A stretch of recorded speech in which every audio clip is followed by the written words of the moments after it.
Well, good evening, everyone. Welcome to the regular meeting for the Council of City of Lacombe on Monday, September 9th. It's now 5:30, and as mayor, I will call our meeting to order.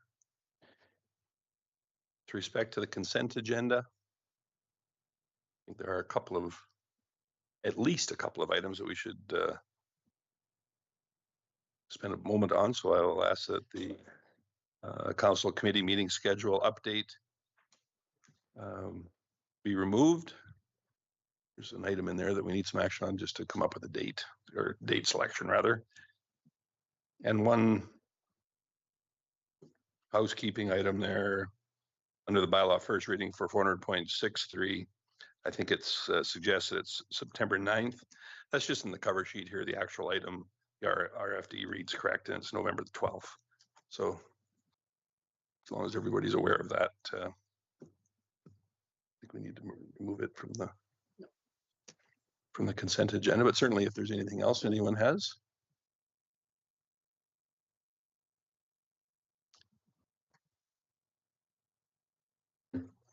Councillor Hoekstra.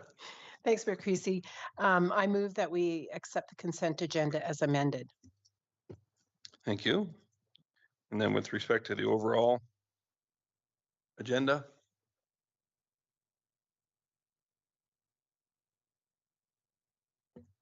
Councillor Hibbs. Thank you, Mayor Creasy. I'm assuming that council meeting schedule would be 6.5. Is that correct?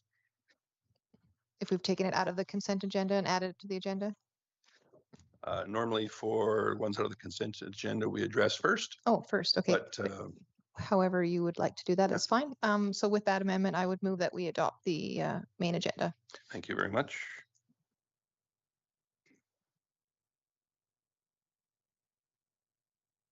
I can't see my truncated motion on here. Do we have that before us?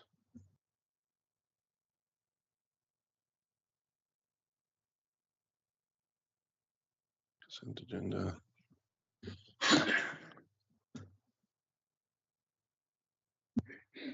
Now, just so as to mess everyone up here, I've got the consent agenda on the machines before us. And I don't believe that I did call for, it was just a hand vote. So please go ahead and vote on your machines. We'll keep our electronic works up to date as well.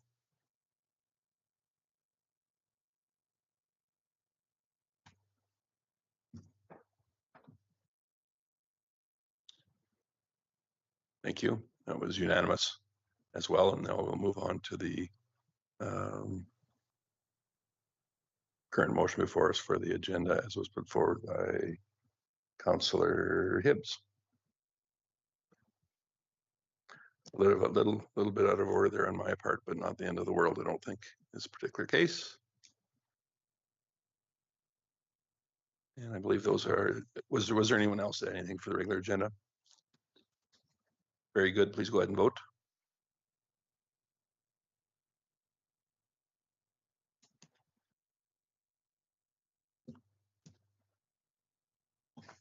And that is unanimously approved as well.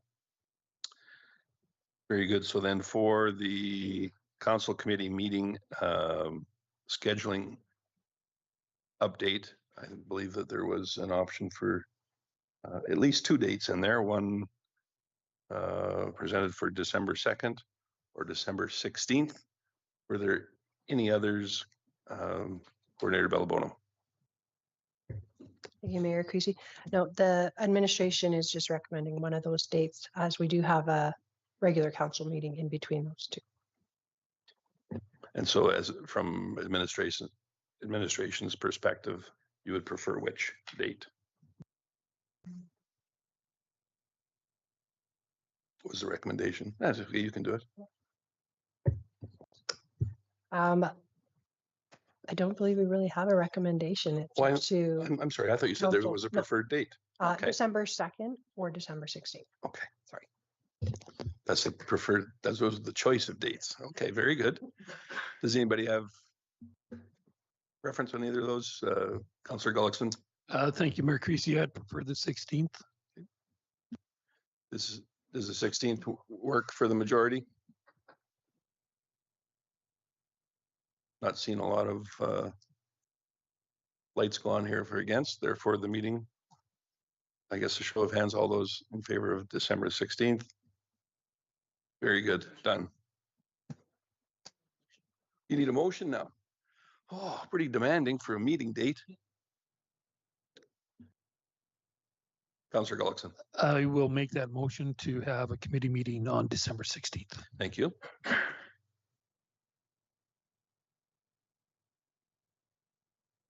Now that we officially have it entered in our machines here, please go ahead and vote.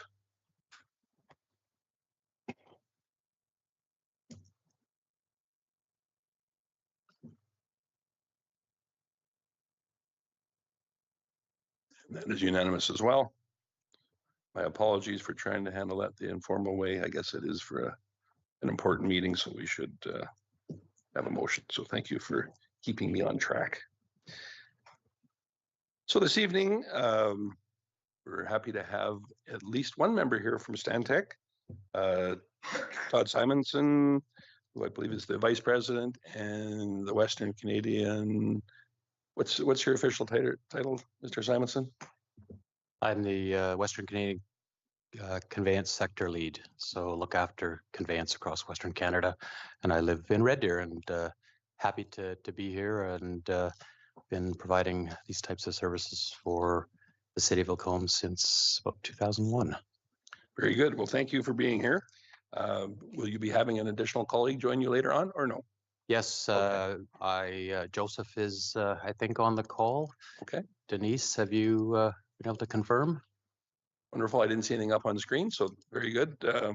Pleasure to have you both here. I understand you're going to talk to us today on the inflow and infiltration program conclusions, and that's been an ongoing subject of concern for council. So we look forward to what we have to say, and if you're prepared to present, the floor is yours.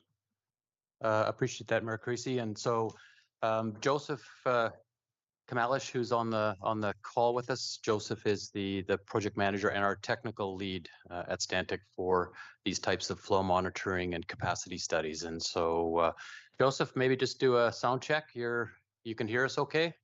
Yes, I can hear you okay, and I can see your feed as well. Can you hear me? We can, and I've got the clicker, so I'll see if it works properly here as we go ahead, and I'm going to kind of advance to the first slide here, and looks like I've got success. So the reason we're here today is to talk about the Lacombe inflow and infiltration study. We were last here in November of 2022. And there's been a lot more monitoring work done and evaluation of the data. And, we're here to discuss, kind of next steps for the city on, tackling some of the II issues that, to be honest, most communities have. It's not something that's unique to the city of Lacombe. And so just to kind of refresh, when we started this project, we looked at, what were going to be those project drivers? Why did we need to do this? And, firstly, the most important thing is you want to reduce the operational costs that the city is paying to the North Red Deer Regional Wastewater Commission in terms of efficiency of pumping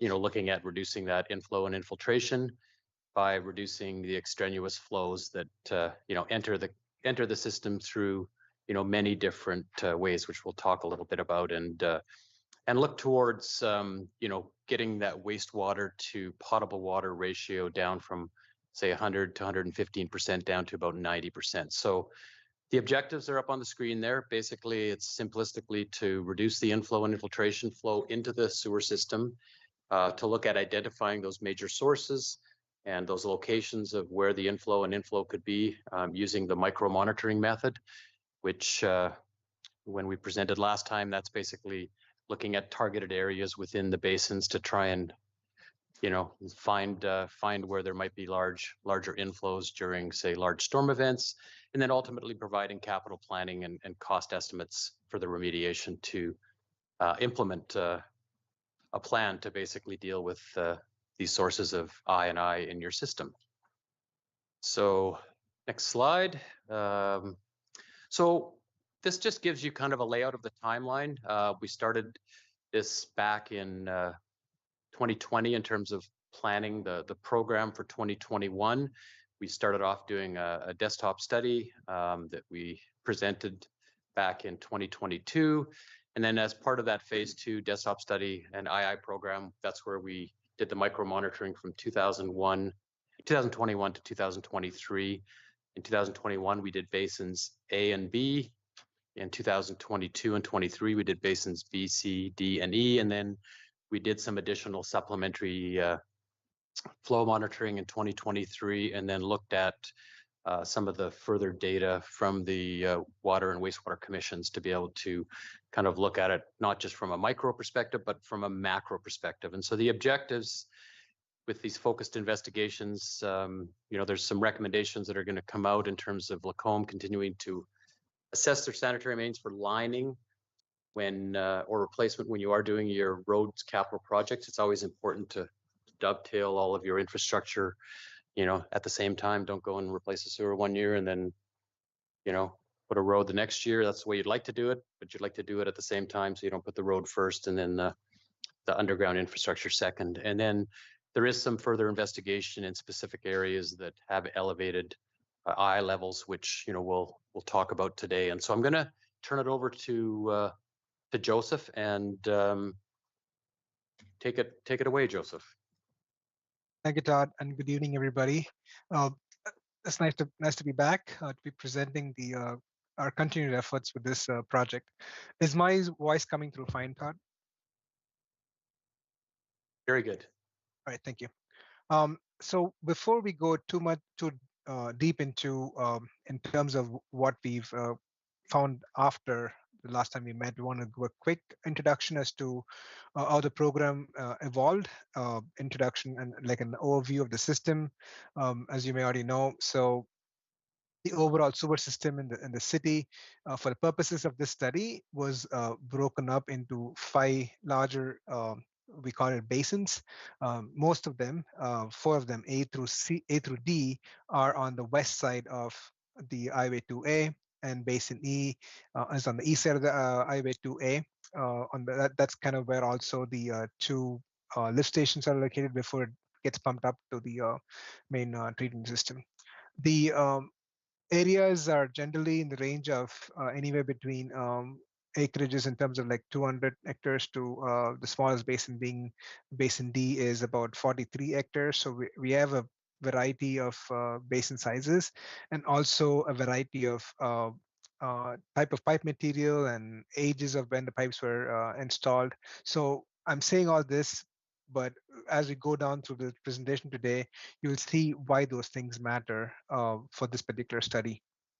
And we talked about this at the last presentation as well, the last time we met. A quick reminder about the summary of findings that we've done in the different basins. As Todd mentioned in the very first slide, we've been monitoring the basins in different time periods from 2021 to 2023. So I wouldn't necessarily go through each single line in this, but in general, Basin A we found, which was in the more northernmost part of the city, to be less of a problem because there was very less significant inflow infiltration found, very minimal groundwater infiltration impacts in that area. It also turns out to be a more newer part of the system.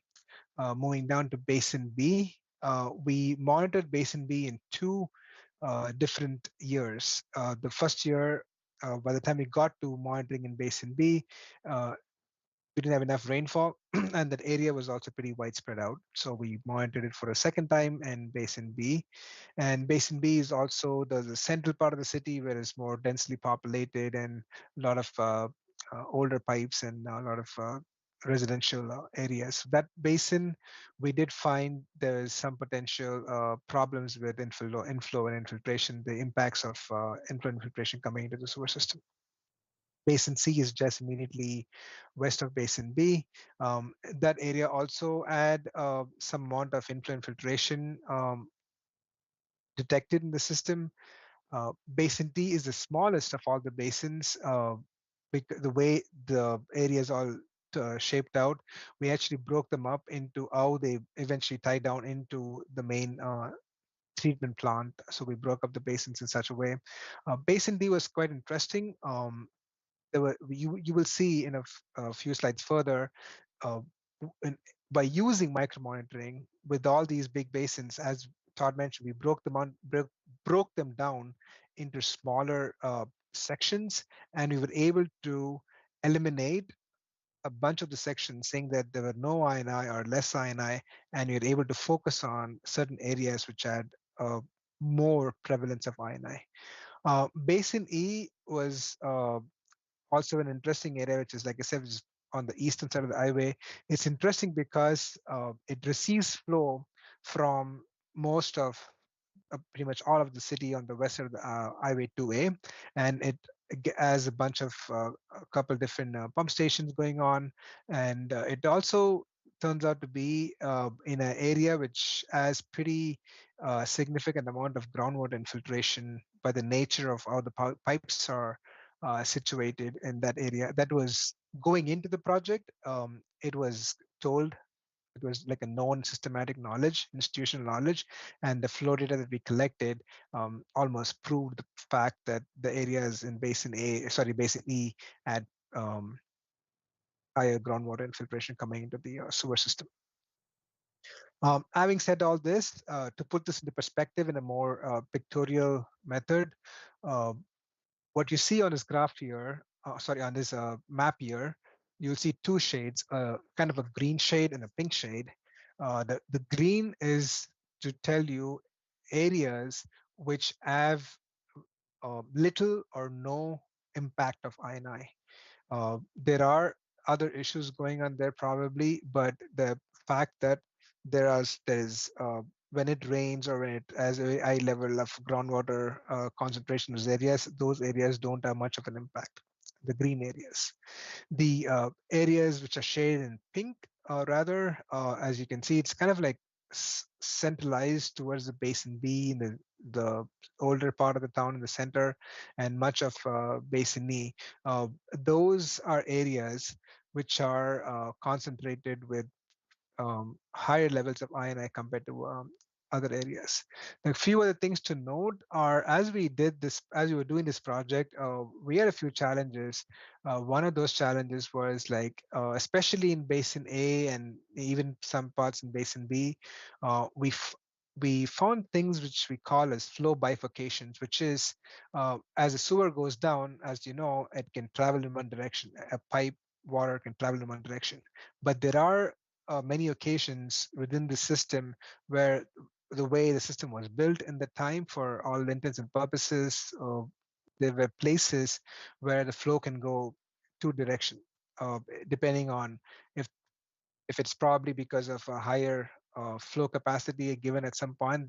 It was probably an intent to turn the flow direction in a certain different way, but because of that, the doing a model and mathematically, when you have two different options for a flow to go by through a system, that presented some challenges in how we do our math and the analysis. So there were some assumptions which went into it, taking into account the primary path of flow and things of that nature.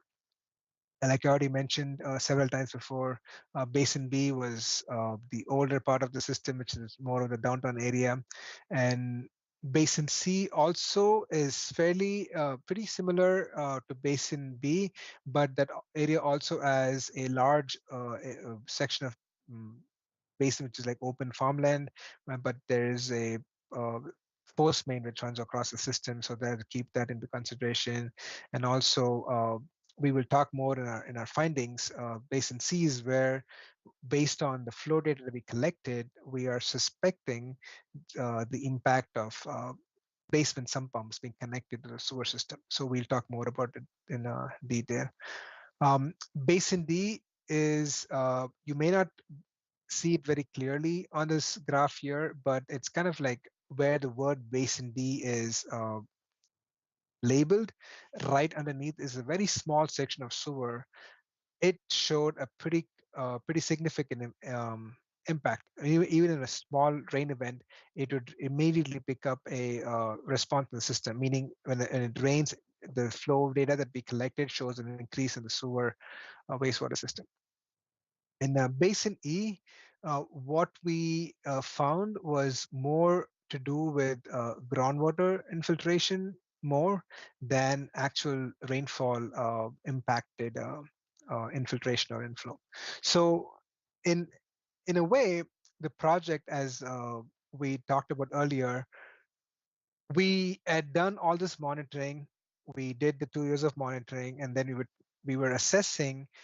It took a little bit of time over the last year or so. We were at a point where we were not finding what you call as a low-hanging fruit or a smoking gun, which are usually ideal for selecting capital projects.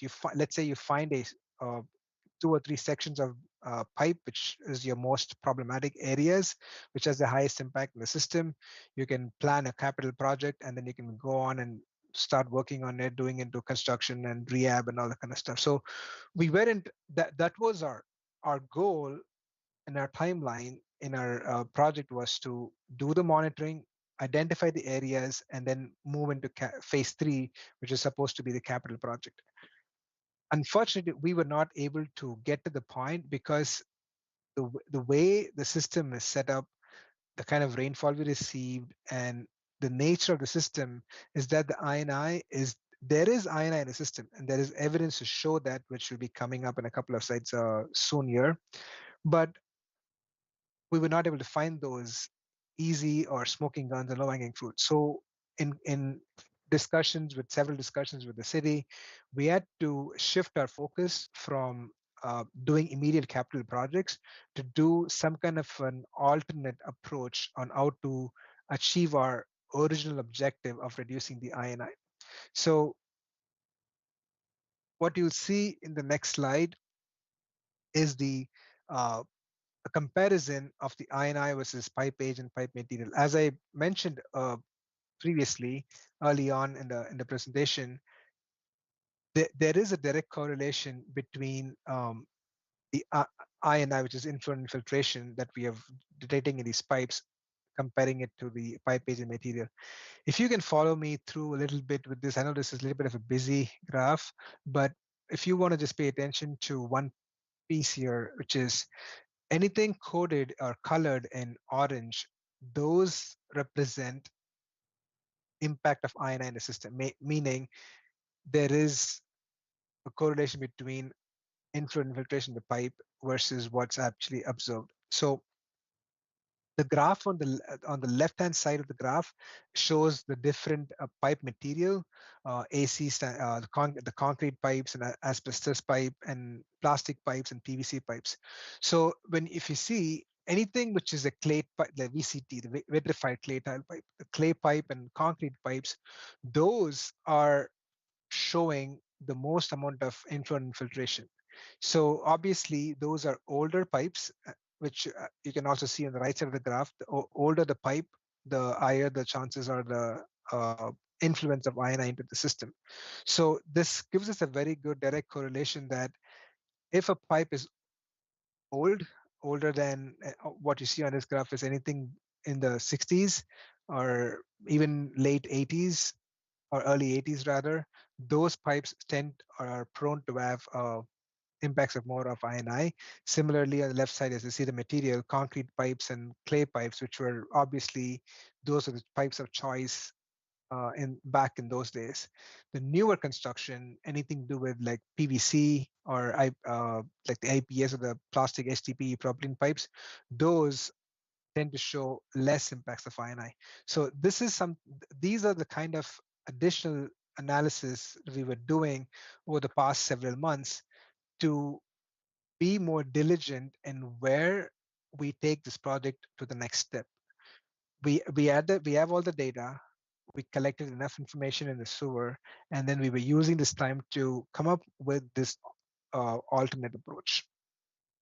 So on the next slide, what we're going to see, the same information which I've been talking about, put on a more in a graphical manner. So the theme you will see here will be very repetitive, which is the pink is the areas with the INI.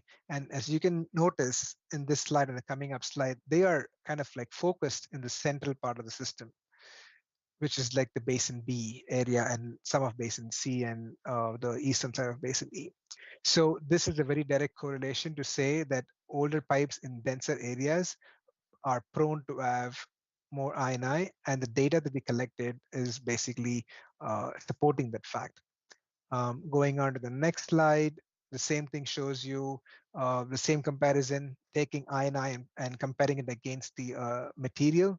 It shows the same correlation where pipes which are material with made of concrete or clay are more prone to I&I. So all this was based on the flow meter data that we collected since 2021, 22, 23 of the wastewater system within the city.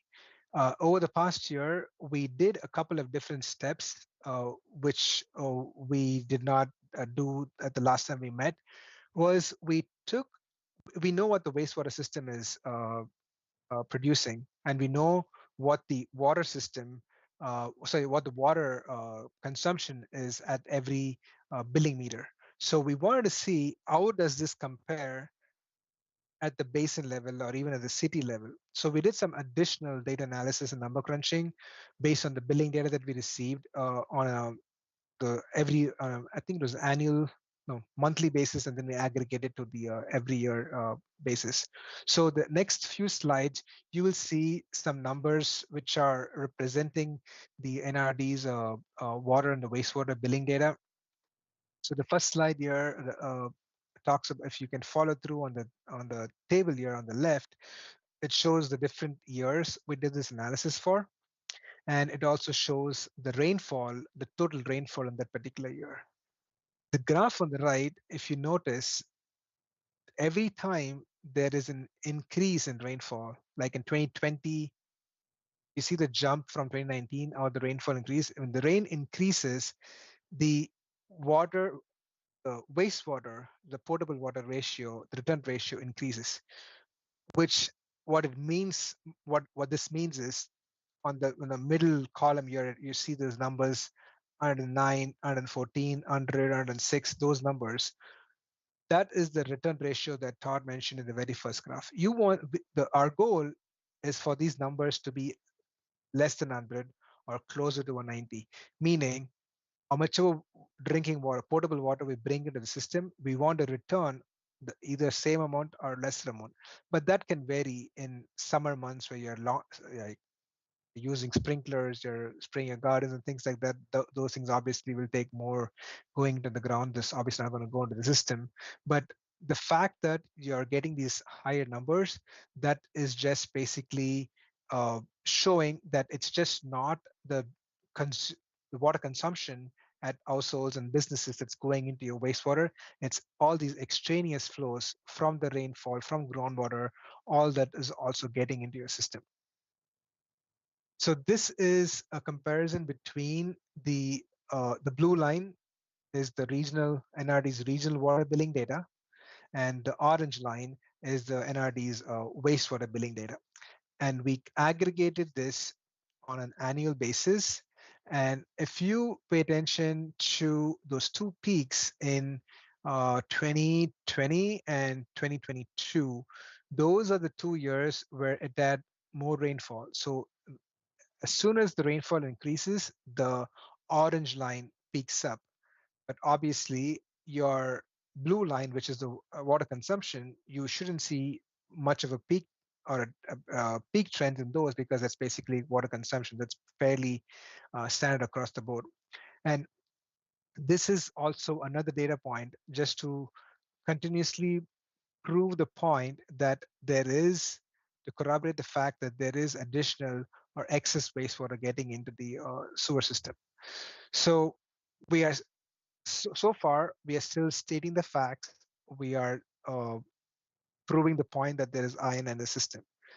And another step we took is to, like I said earlier, we have the water consumption data from all the billing meters. We broke it down into a much deeper level where we aggregated all the consumption data from all the billing meters, and we piled it up into every single basin, added up, and then we differentiated between how does it compare between residential consumption, non-residential consumption. So all these additional, I won't bore you all with all the details, but as you see on the right, the basin D, which is a smaller basin, obviously has a lower consumption rate compared to like the basin Bs or the basin Cs, where it has the higher consumption and because of the larger areas that it serves. So until this point, we were still talking about problem that is known. The known problem is there is INI in a system. So in a few more slides coming up, I'm going to get through this in a few more minutes. We're going to talk about what it would mean to reduce the INI and how are we going to do that, and what are the next steps that we have planned for in this project. So this slide shows you again a comparison between the various years. The second column is the total volume of water, drinking water volume for each from the billing data for each year. And the third column is the total wastewater volume that is generated by the various businesses and households that's being treated. So if you imagine, if the system was watertight, if there was no leakage, if there was no INI, then you'd be returning everything that you're buying or consuming as drinking water will be going to the system. If that hypothetical was the case, the delta value in the column where I call it 100% return, 90% return, that is the difference between what would have been the wastewater volume if it was 100% return from the drinking water volume. And the fourth column is also if there was 90% return, meaning if there was 10% reduction in the INI, then your delta value would be in the range of anywhere from 250,000 cubic meters to maybe even as low as 124,000 cubic meters. So in short, what this tells us is, in the very last column is what we want to pay attention to is, if there was reduction in INI to the effect that 90%, only 90% of the water is returned to the system as wastewater, then based on the rate of $1.87 per cubic meter the city pays for treatment, that would be your average savings over a period of every year. And you can obviously take it up and plan it for a 5-year program or a 10-year program, however you want to do that. Really quick, in the next few slides, we're going to talk about what we stated the problem. We restated the problem by saying that we did additional steps to prove the fact that there is iron in the system. We not only did we take the flow meter data, we took the billing data from various years. We did a very in-depth review and analysis and compiled all that information. Having that in our pockets now we are planning, proposing what our next steps would be. The one bigger thing would be, there is a definite need for continually assessing the sewers, the mains and the main lines to plan for your lining and replacement projects, and to combine it with your existing the capital projects for the roads program. The second key takeaway, or the second key step in our project would be to do a focused investigation in certain areas where we have picked to focus in this next step. Because the reason we picked these couple of different areas is because these are the areas which showed a pretty significant impact in the system when it rained. And we believe, based on the way the response was received, we picked the size of the basin and the shape and the nature of the basin. If we conduct a study here, excuse me, if we conduct a study here, we believe that we should be able to take some actionable results by either identifying the actual sources of the INI and eventually putting that into a capital program for replacement. And the other investigation method also we want to conduct is, like I said earlier, there is suspicion about some pump connections in some basins and some areas, especially in Basin C. That would be our one of our other next step. So Basin there's one particular street in Basin D along 47th Avenue and 45th Avenue, which is shown in the red highlighted area. If I'm going to the next slide, the reason we picked that is the black lines on the top there is the rainfall. This event in 2023. Anytime this, I'm only showing one event, but there are multiple events which happened, at least 2 or 3 events which happened here for a 60 or 62 millimeter rainfall last summer. There was an immediate response in the system, and we saw this. Then that came from a very small segment in the section D. There were multiple meters in this basin, but only this one particular meter, which is way upstream in the system, showed a immediate response. So our next step is to perform some sewer investigations in terms of smoke testing, camera studies and stuff, and to try and determine where exactly these water is getting in the system. What are the culprits for the rainwater to get into the system? Moving on to the next focused area in Basin B. This is a slightly larger area than compared to the one we saw before earlier, but this also showed a pretty significant response. If you go to the next slide, on the graph, you will notice that those two events, they're fairly smaller rain events. But if you follow along on the graph, I'm going to talk in terms of depth first, and then we can go to volumes. If you notice on the bottom part of the graph, the base flow was about, say, 12, 15 millimeters in this pipe. I believe this pipe was a 200 millimeter pipe in circumference. And during your base flow, it was just reading or the flow going through the pipe was about 10, 20 millimeters of flow. But when it rains, it immediately jumps up during the rainfall and it goes back down. So that was a clear evidence that there was something upstream in this area that was directly connected. So we want to investigate this by doing smoke testing or something else in that nature to identify what is actually causing these pipes to show this increased flow. And on the next slide is basically what shows, it may not throw away a very clear picture here, but the reason we picked this up here is the repetitiveness of the data points on the screen here and the way it's elevated continuously throughout the day. It's very typical of where you would see some kind of sump pumps, a bunch of sump pumps being connected to the sewer system, where it's constantly pumping water into the groundwater into the wastewater sewer pipe. So that is our suspicion in this area. So this is where we're recommending to do some kind of sump pump investigations. This will be a pretty intense program by in itself, which will involve coordinating with homeowners and investigations and setting up a whole different program for that. And on the next slide, this is just to show this kind of ties up to the fact where we talked about older pipes, pipes of concrete and clay material. I'm not going to point out at every single picture here, but I just want to give you a kind of sense of where some of the areas, these are areas that specific locations that we actually monitored our meters. So we have pictures from those. So it basically this is showing there are quite a bit of structural deficiencies in these areas. And those are the areas we are also in Basin Bs and C, where we're recommending doing additional investigations. And hopefully we find more of these and exactly where these places are.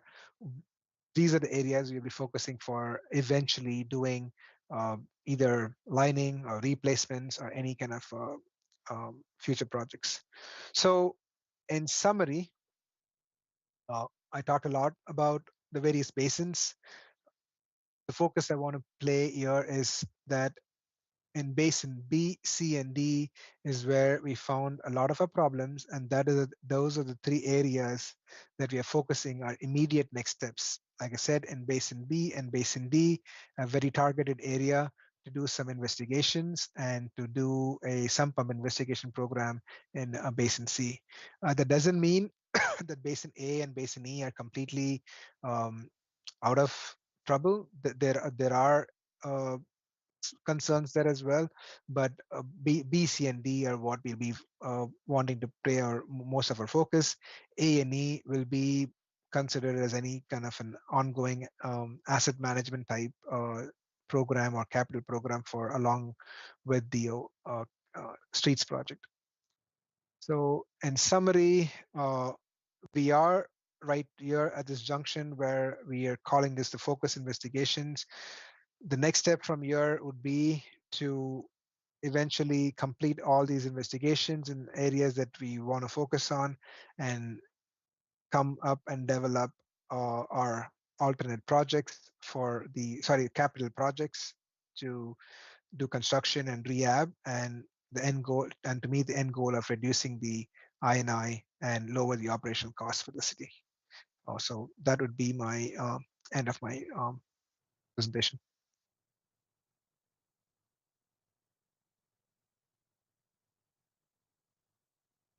Thank you, Joseph. Appreciate that. Mr. Simonson, did you have anything to add?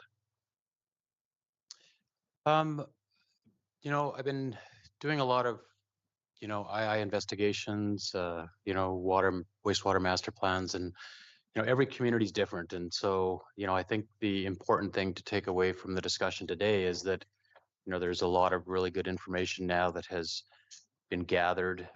It's going to be integrated into your GIS systems, into your asset management systems. And so now we can formulate a plan to continue to chip away at the infiltration and inflow that the city is seeing.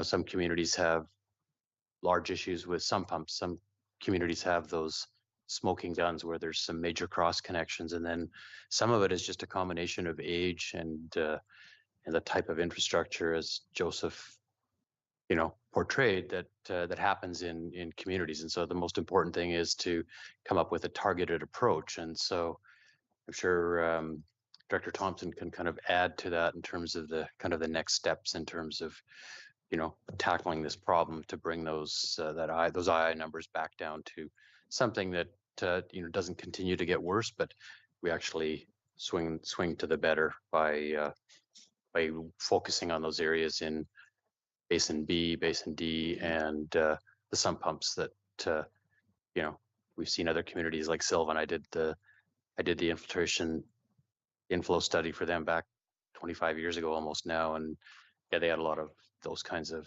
challenges as well. So that hopefully kind of provided some additional context for council. And certainly open to any questions, comments, feedback. We'd certainly appreciate that. Thank you. Joseph, I was just curious, on the sheet where you had the I&I reduction scenario with the cost that the city pays for water and whatnot, I was a little lost with that particular reference there. I'm not necessarily sure how we're correlating the cost of water with projected potential annual savings. It's nice to have. Was that just to put it in context?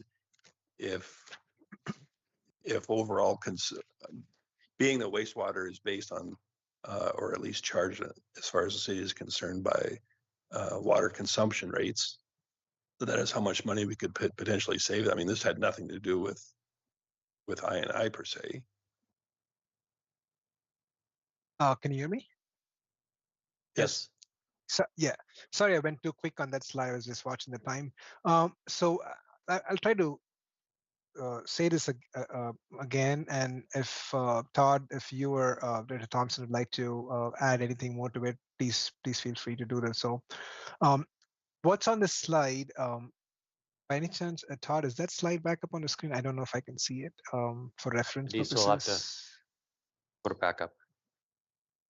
I have to? Denise is gonna, I think, Oh, okay. put it back up. I just want to give it a second because it'll give some reference to the council. Oh, that one. Oh, I passed it. Yes, sorry. My eyes are There you go. That's there. fine. I got it. So let's try this again. The first column is the every year that we are doing this comparison for. The second column is the total water consumption, meaning that is the amount of water that's being billed by all the billing meters. So for example, let's just say take for example the year 2019, 1.3 million cubic meters of water went into households and businesses, right? So when you're sending that water, which water goes into the system or the house and the businesses goes back out into the wastewater system. In an ideal case, in a pretty watertight ideal case, you would want to see that number very close to the 1.3. That is what we talked about, that 90% return ratio. So you're bringing in, you're buying or you're consuming 1.3 million, but in this case, in terms of wastewater, you're generating more, the 1.43 million. That is where we're saying that excess amount is coming from the rainfall and groundwater being added on top of the usage of water. On the third and the fourth column where I talked about the 100% return and 90% return, those are hypothetical situations where to say if the city had a system where all of the water was getting back into the system. So the difference would be that the term I use delta, the 120,000 cubic meters, that delta value is basically trying to see the right word to say here. If that was that delta value is, so for example, I should have had that number. If you added 100 and that's not the right definition.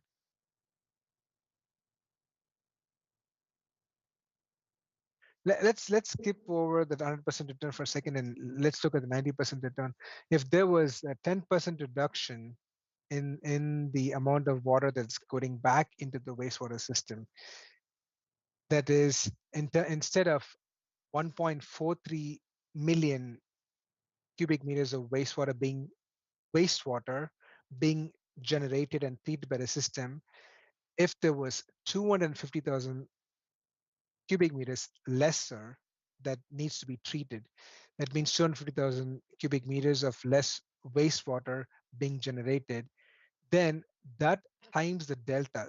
So the delta is the 250,000, that times the 1.87. 1.87 is the price the city pays per cubic meter to treat the wastewater. So Yeah, Joseph, that maybe, is Joseph, maybe I'll just kind of jump in. So the intent Yeah. was to be able to show council, that return on investment. So if you used a cubic meter of water into your household and you returned 90% of that over the average of the year, you might be watering lawns, maybe your kids are having, water gun fights, whatever the situation is.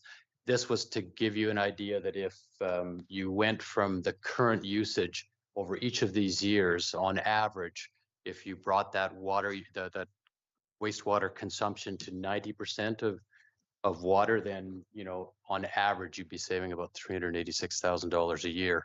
If you actually did the math on the 100% return, so if you, paid for 1 cubic meter of water and then ultimately on average returned 1 cubic meter of wastewater, it would only be on those 5 years averaging about $145,000 a year. So it's really just looking at what is that return on investment so that, you can invest your dollars properly into your infrastructure, understanding kind of what that rate of return is. So if we could magically make it 90% for all of your wastewater infrastructure in terms of the amount of water that is returned to it and that you pump to Red Deer, then, there'd be $386,000 in savings each year. I don't know if that's Well, it more kind of clear is. I than- mean, we get with the program, we use less, we spend less money. correct. This whole sheet has done nothing to address any particular issues. in order to Correct. suggest where that potential savings is coming from. That's merely just to suggest that is how much could be saved if something was done to 100%. save that much. Correct. Okay. Yeah, sorry, and we didn't was- want to, yeah, we didn't want to confuse anybody. We just wanted to make sure that it was clear Well, that you did. there is potential. Fair Well, enough. no, I don't know if Director Thompson, if there's anything you want to add? Oh, I think we flogged that one enough. Thank you. Councillor Gullickson. Thank you, Mayor Creasy. I just have a couple questions. One of them is regarding the cross connections you're talking about. It seems to be that this might be the main source of this water. Is that not correct? Because No. the peaking, like where you have so we have it seems like we have storm sewers tied into sanitary. Is that right? No, that's not really what we're indicating. So when we see the peaks, and I'll just bring it back up so we have something to kind of reference here. And so when you see the peaks, so on the top line there, that's where the rainfall events are, and then you see those peaks up. And so when you have a large rainfall event, there's a number of things that happen. The ground gets saturated, so you get water leaking in through manholes. You get water leaking in through pipes, as Joseph indicated, older pipes like asbestos cement, concrete, vitrified clay pipes leak more. You have sump pumps that fire on, and if those sump pumps are connected into your wastewater line, then you're going to have those sump pumps come on and put additional groundwater that obviously fell as part of the rain into your sewer system. We have had situations where we've done flow monitoring and found a very large inflow event. One community, it was 100 liters a second. It was a huge amount of volume that they did a cross connection higher up in the storm system, that if it started to surcharge, it would cross over to the sanitary. And so we didn't pick up any specific cross connections that we could correlate back based on time and volume, because you can actually look at when the storm event started and work your way back in the system. But that's why we had those two areas in basins B and basins D that had a larger response. And so that's where you can go and do different things. You can camera, you can do physical inspections.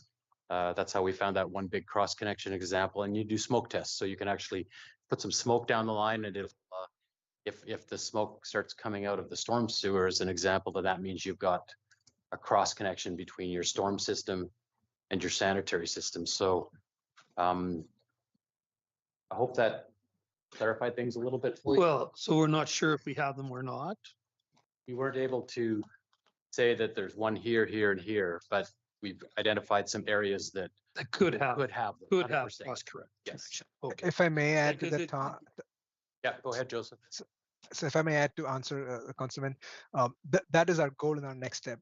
In our next set of investigations, as Todd mentioned, when we do our smoke testing or TVing, we could find a potential place where there is a cross connection. Based on the data that we have currently, we cannot tell that, but the next step is what's going to help us in telling, is that excess flow coming through a cross connection, or is it coming through a broken pipe or something else? So we would want to do that, systematically at key locations, because, we wouldn't just necessarily go and do the whole community. We'd try to tackle the areas where there's the most potential. Great.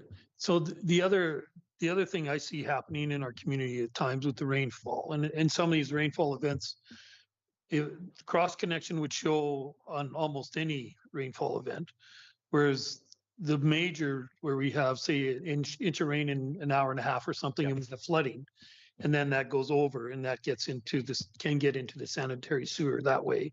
Yeah. So that would be a different kind of event than the cross flow as far as finding those, I would think.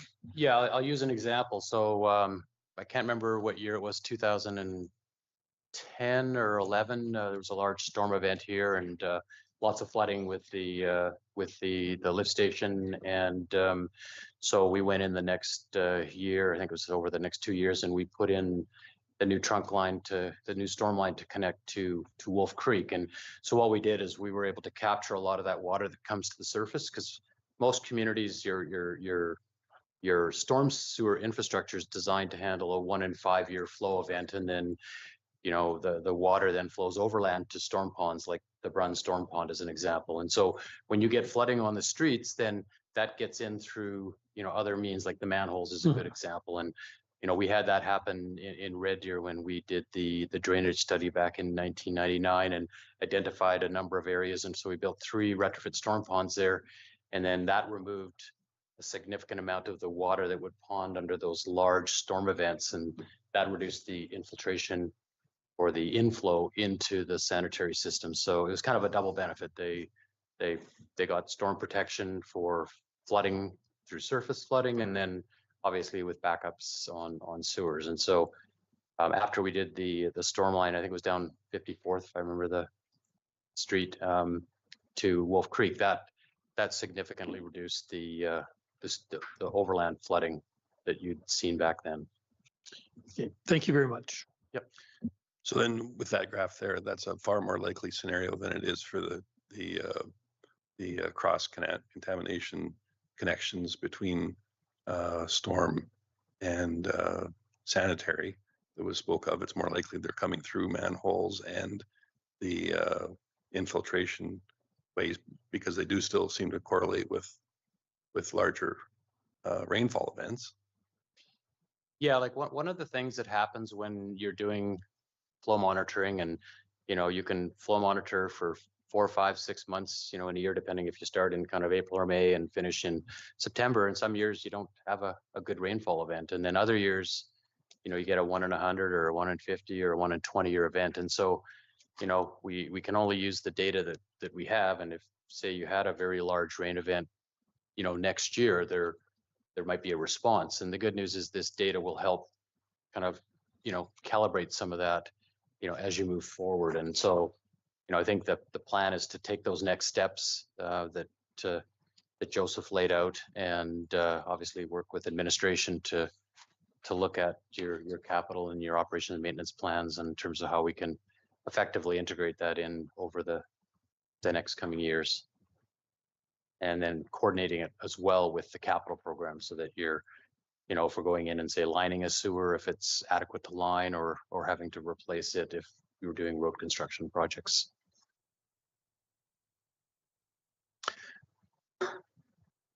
Does anyone have any other questions for that presentation? I know it's been a big project. Nice to see some data come together, and hopefully administration will be able to bring forward either some conclusions or some additional ongoing works, however that goes. Joseph, thank you for your explanations, and Todd as well for being here. Appreciate it. Thank you. Thank you for having us.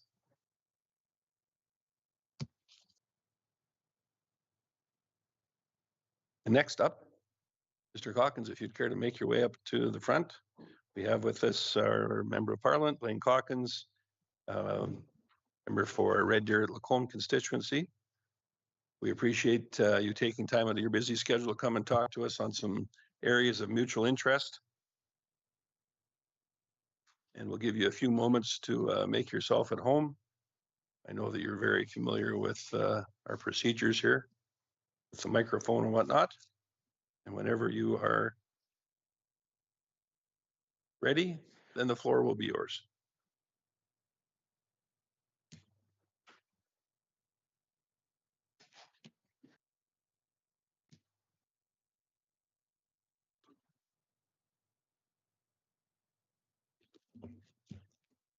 Well, thank you, Mayor Creasy and members of council and administration. It's great to be back before council.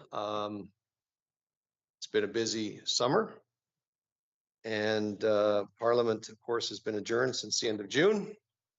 And I'm actually flying back to Ottawa on Saturday.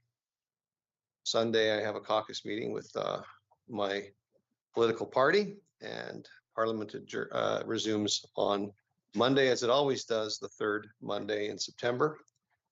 And there's lots of interesting things happening politically right now. As you know, we have what's traditionally called a hung parliament.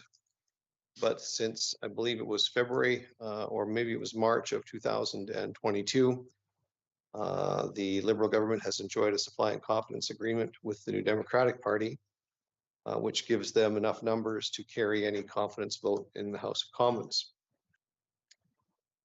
For those that are interested in how the politics of this works, you probably already know, but any matter of budgetary policy, such as a speech from the throne, any budget implementation act legislation is automatically deemed confidence. The Prime Minister can also deem any other piece of legislation that's before the House a matter of confidence, and a leader of an opposition party through a motion can declare non-confidence in the government. All of these things would, in theory, trigger an election should those votes succeed or pass, depending on the wording of the motion before the House. Interestingly, a day or two after Mr. Singh, the leader of the New Democrats, announced that he had ripped up the agreement, Yves-Francois Blanchet, the leader of the Bloc Québécois, basically provided Mr. Trudeau with a list of things that he wants for the province of Quebec, and in return, he would continue to support the government. So it'll be a very interesting time. I don't really know what to expect. I don't really think that Mr. Singh is terribly sincere in the matter of ripping up the agreement. I think it's political bravado, because I think his political activists on the ground, there's 2 by-elections right now. There was one that was just held in Toronto in the spring. I think his candidates and his machinery is hearing that they are being, they're wearing a lot of the dissatisfaction that the broader Canadian public has right now for this parliament and for the government writ large. I'm just speaking in general terms, of course. So I'm going back to Ottawa amidst that. So we'll see how that happens. This is my 6th term as a member of parliament. Only 2 of them have actually been true majorities. The other 4 have been minorities, but this has been the longest of the minority parliaments. If you ask me if I think this parliament will survive until October of next fall, which is the fixed election date timeline, I would probably bet that would happen in some form or another, but who knows? Who knows what's going to happen? I don't have a crystal ball.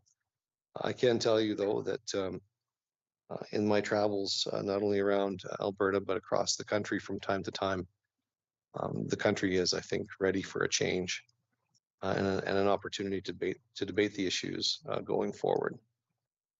You've given me, you and council have given me a couple of questions to discuss. Lacombe Seniors Lodge, any support that I can offer. I mean, I've mentioned this several times. I trust that you're more abreast of this as a local issue than I would be, dealing with the broader constituency of Red Deer Lacombe, but this is a most worthy cause, and anything I can do, whether it's support for grants, whether it's if you want me to help in any other way, whatever that might fathom. I know many people. I've been doing this for 18 years. Anything that I can do to help the folks here in my hometown, which I normally come here with great platitudes and gratitude for Lacombe, but I must admit, driving here I just came here from my office, so I usually say the town is looking wonderful and the city's looking great and everything's wonderful, but I must say, with the exception of CNE Trail from 46th Avenue out to the research station, everything is burning tickety-boo in town. I drive a 3/4 ton and I have to go 25 through there. So, but anything I can do to help with the lodge and building a new one or whatever is required, I'm happy to do so. So if you want to let me know what that could be, I don't have a lead role in this, but if you ask me to get more involved, I will be happy to do so. The housing crisis in Canada under that's happened. I mean, well, we've talked about this before too. So I think we're building less homes than we did in the early 1970s, and there's lots of discussion and debate happening right now as to why that's happening.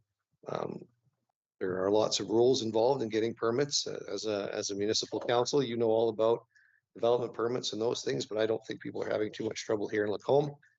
And this is, this is becoming a problem, however, in central Alberta. I think we're seeing it last. So the money, the big problems have happened in areas of high influx of what I'll colloquially call new Canadians coming into the areas of Montreal, Toronto, Vancouver, and so on. And money coming in from offshore, driving up the cost of housing in these markets. It's not uncommon now to find a house in Vancouver or Toronto costing well over $2 million for what we would probably sell a bungalow here for $450,000. So, and this is because the demand in that area is high, and the expectation is the government will do things to resolve it. And the government has been slow to acknowledge this. The same rhetoric that we heard in 2015 is the same talking points the government's using today, and it's just not happening as quickly as it needs to. This coupled with the fact that our country's population has burgeoned by several million over the last number of years.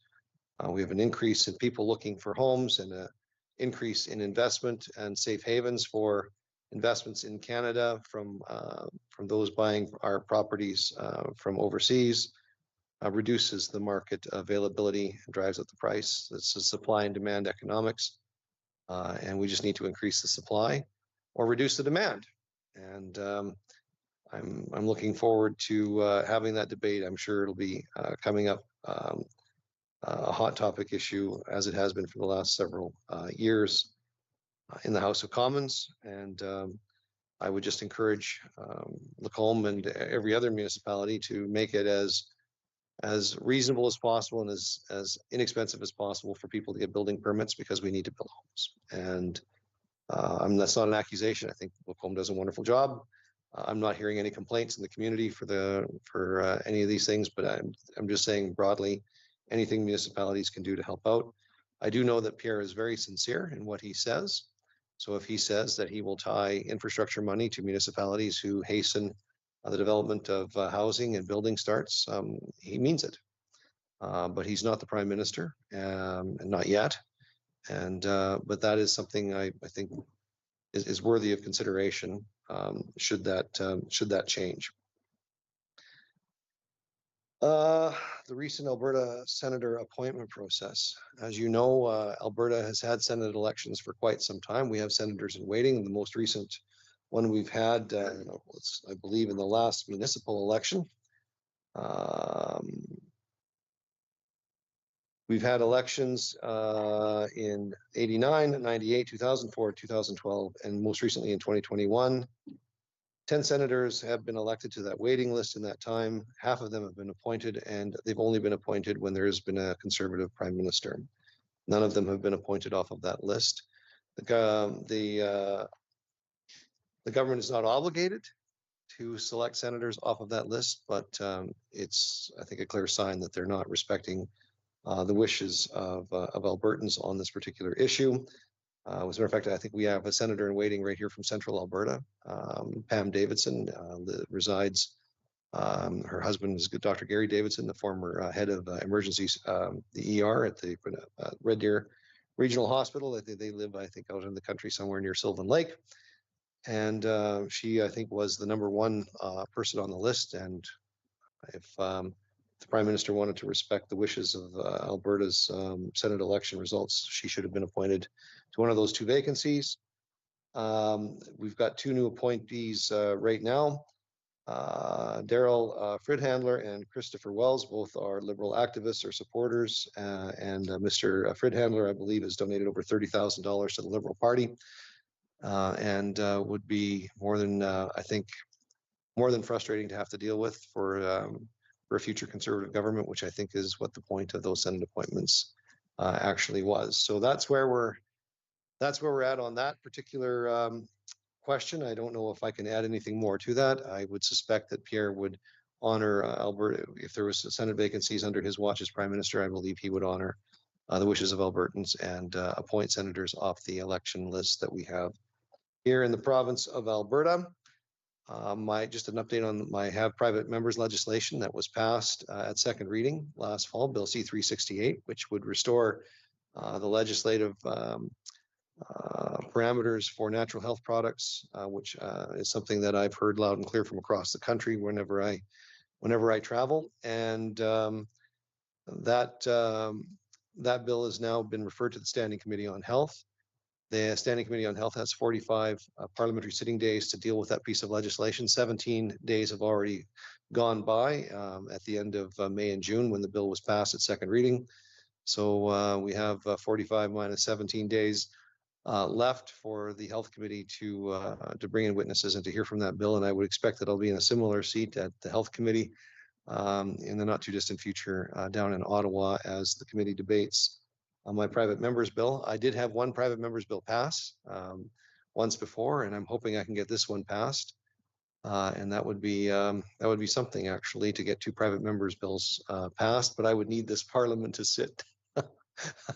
So I'm in a bit of a conundrum. The people I represent want an election, but the people I represent also want this bill passed, and you can't have both. So we'll have to. We'll see if there's a silver lining in this parliament sitting until next fall. Hopefully it'll be that Bill C-368 passes. So with that, Your Worship, I wish I had different news, but I stand ready to answer any questions you or members of council or administration would have for me. And I appreciate the opportunity to come and check in, and thank you for everything that you guys do. Well, thank you for being here. Not seeing a bunch of lights on, so I'll go ahead and ask a couple. I guess you got some interesting stats with respect to housing. Now, you said not since early 70s, 1972 or something, have we, there's been since then, so we've produced a similar amount of housing that we are now. Was that a percentage or an overall hard number? So I was going to say, if that's a percentage, then that's pretty darn good, because that was at a particularly explosive time in the Canadian economy that unfortunately most people in this room wouldn't remember. But that would be good if it was a percentage. But you're saying that's a hard number at a time in the early 70s when the population was substantially less. So that's pretty dismal, if that's the case. 1970s, there was half as many Canadians as there are today, and we had more building starts, not just per capita. Hard number, more building starts. Before 2015, a Canadian household earning the median income could cover the cost of owning an average home. So your mortgage cost, the amount of money that an average household income would use 39% of their income to cover the cost of owning their home ownership. Now, according to RBC, it's 64% of median income now goes to financing the house. So that's 2 out of every 3 after-tax dollars that people get to keep in their household now goes to just paying for the shelter component of their lives. We all know, based on Maslow's hierarchy of needs, food, clothing, and shelter, those are the 3 basic needs. Before that, before you can do anything else or self-actualize, do anything else. So we're short about 6 million homes in this country relative to where we were with the number of homes to population ratio. So we would need to build hundreds of thousands of homes every year in order to get to where we need to be, to get that number from 60-some% back down to that about 1/3 of your paycheck going to cover the cost of your home. So we have to have massive building. I don't know if we have the workforce or the trades and the skill sets that are necessary in order to do this. I don't know if we have the labor force that's actually able or willing to do that as well. So, and we continue to have a massive number of people coming into Canada. We have 1 million. We have 1 million foreign students right now. We have 1 million. We have over 1 million temporary foreign workers right now. Certainly, Lacombe isn't prepared to accommodate them all, but the ones that do choose to build here, I can tell you it's certainly not because of the cost of building permits. Yeah. You know, I hear this on the news quite often. And I think, seriously, that is such an insignificant part of the overall building cost. I think it is here. Well, yeah, it's ridiculously so. But I mean, the far more impactful is the carbon tax on families. Far more impactful is the increases that there's been in costs of existence, food, fuel, all of that kind of stuff. Yeah. I mean, seriously, the cost for both the length of time waiting for a permit and the costs here Yeah. they're real, but they're inconsequential. I think that's true here. I don't think that's necessarily true everywhere, but it's certainly true here. I know the costs of a house, building a house in Vancouver, for example, the permitting costs are over $100,000. So you're starting off over $100,000 Wow. just in permitting costs in that municipality. Well, we're trendsetters here then. Well, I don't hear any. What I'm telling you is I don't hear any complaints here. But of course, we have to have the economic activity in order to draw people here to good paying jobs. Lacombe is we're lucky to be in the Central Alberta corridor, which I think is going to see significant growth in the next little while. The premier has even indicated that Red Deer in Central Alberta could be growing substantially in the foreseeable future. I don't know how real that is, but we have plenty of opportunity here if we're just allowed to use it. Albertans know full well what the opportunities are that are at our fingertips and below our feet. And we just need to get the shackles off and we can get to work. I think the better thing to do is to grow the economy to meet the need rather than to actually, do things that most governments don't want to do, which is create anti-immigration sentiment and some of these other things, which is highly, I think, problematic, and it doesn't serve the national interest all that well. For sure.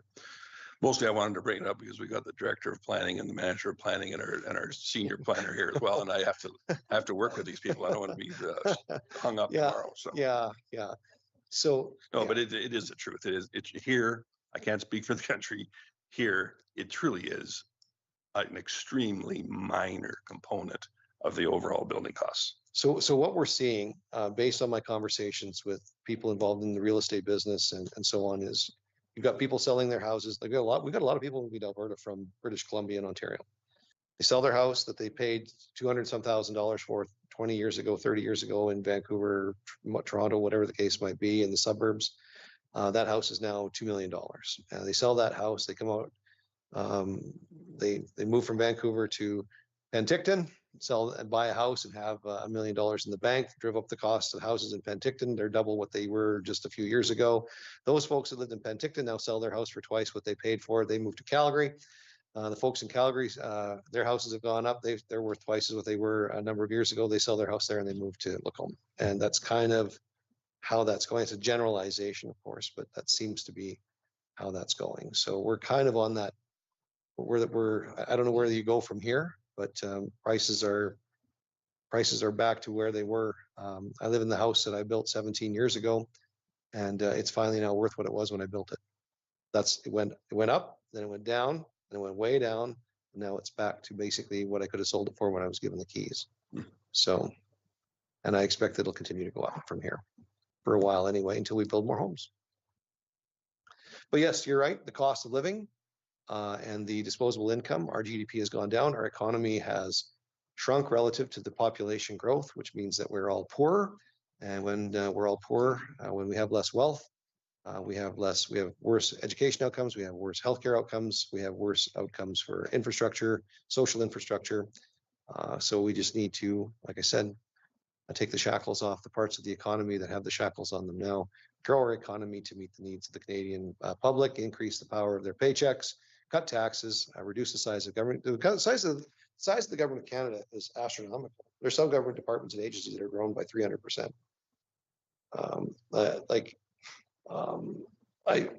I can't tell you just how many, like the job numbers are largely public sector jobs. The private sector growth in this country is abysmal.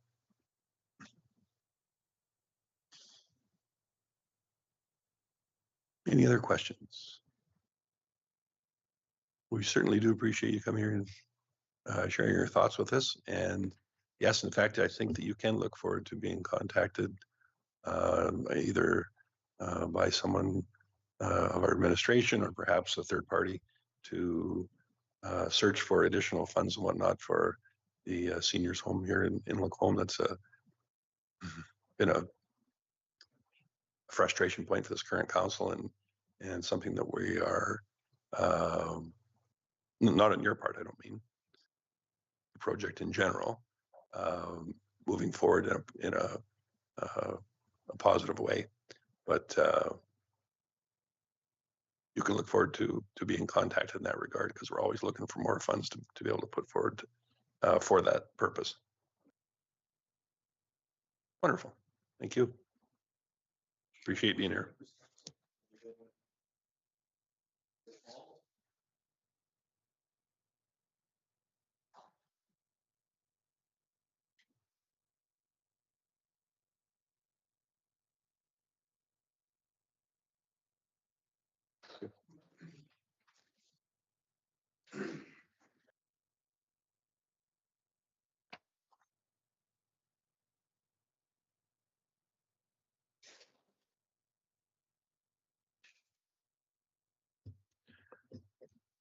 So given that we do have a public hearing scheduled for this evening, certainly been hoped that it would have been earlier, but the presentations do come first. It's now 6:51. We were legislated to not have them prior to 6 p.m.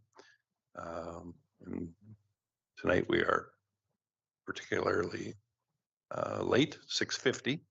But as mayor, I declare the statutory public hearing for bylaw 400.69 now open. And this hearing is held pursuant to sections 7, 8, 230, 606, 640, and 692 of the Municipal Government Act 2000 as amended, and request our legislative coordinator to confirm the purpose of the public hearing, that the statutory public hearing notice was in fact advertised as required by the city's advertising bylaw, and that any written submissions received and not included in the public hearing agenda package are now read into the record. Thank you, Mayor Creasy. Just to note, the public hearing is actually 400.56. That's on my oversight. Mayor Creasy and Council, the purpose of this public hearing is to provide an opportunity for the general public to offer input on the proposed amendment to bylaw 400.56, which received its first reading on July 8th, 2024. Bylaw 400.56 seeks to amend the land use bylaw 400 by permitting one personal message sign on residential lots with a maximum allowable size of 600 millimeters by 600 millimeters. In accordance with the city's advertising bylaw 482 and section 606 of the MGA, Municipal Government Act, regarding advertising requirements, a public hearing notice was published in the Lacombe Express on Thursday, July 25th, 2024, and Thursday, August 1st, 2024, as indicated in the agenda package. Mayor Creasy and Council, one written submission was received, which is included in the agenda package, and the city received no registrations from members of the public to speak. Thank you.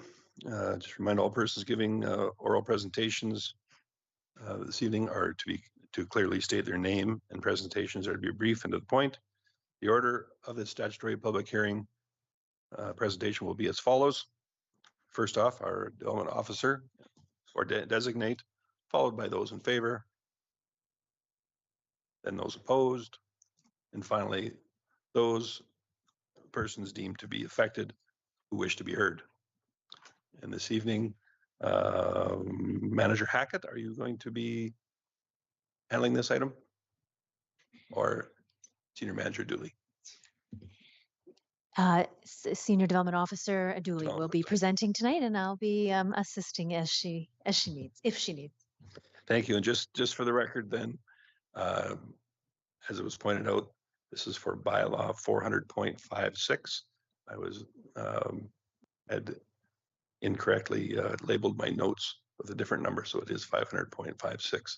And thank you for catching that, Coordinator Bellabono. Whenever you're ready. Good evening, Mayor and Council. I'm Moira Dooley, Senior Development Officer with the City of Lacombe. And as mentioned previously, this is for bylaw 400.56, amendments to the sign section, personal messaging signs within residential districts in the land use bylaw. To amend the land use bylaw to allow one personal messaging sign on a residential lot to a maximum size of 600 millimeters by 600 millimeters is the purpose for this evening's public hearing. For the executive summary, a personal messaging sign does not include a garage sale sign, and a personal messaging sign shall not contain insulting or obscene language, condone any form of personal discrimination, appear in a realistic manner to exploit, condone, or incite violence or undermine human dignity as proposed. Some amendments were made from first reading to the public hearing today, and they have been highlighted in red on this slide. So the proposed amendment has been amended to allow personal messaging signs in the R1, R1N, R2, and then the amendment is for R4 for single detached and semi-detached dwellings, and R5 for single detached and semi-detached dwellings.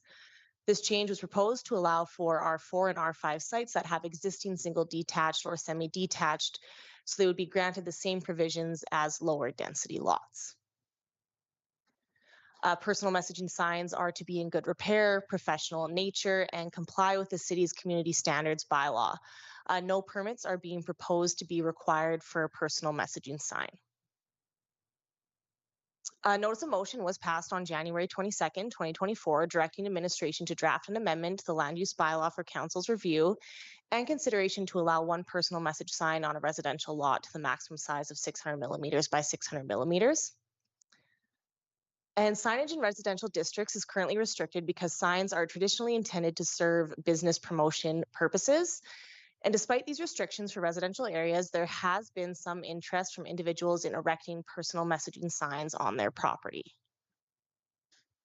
For the proposed considerations that we took into consideration when drafting the bylaw, controversial or offensive messaging. So some people might not agree or like the opinions that are being shared. Planning and Development Administration is not able to regulate the message itself outside of the proposed restrictions. Hate speech is governed under the Criminal Code of Canada. So from a planning and development perspective, we'd be strictly looking at the structure being the 600 millimeter by 600 millimeter sign. There's no time limit being proposed for the sign. So again, the temporary connotation is for the ability to remove the structure from site, not the amount of time allowed on site. So if it's there, it would be there kind of in perpetuity based on the proposed amendment in front of us today. Again, no development permit would be required as proposed, and this is just to cut down on red tape if it goes forward and to limit some of the administrative requirements for processing those permits. For something like this, if a permit was required, it'd be a $125 application fee, and processing time would be 1 to 2 weeks. So this cuts down on that requirement administratively.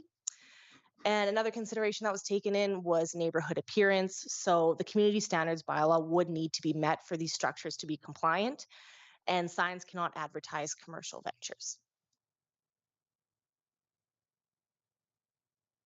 These are examples that we found just on the internet of signs that exist in today's world that could end up on residential lots within Lacombe. Again, something that Planning and Development has taken into consideration. We can't regulate the message, we can only regulate the structure.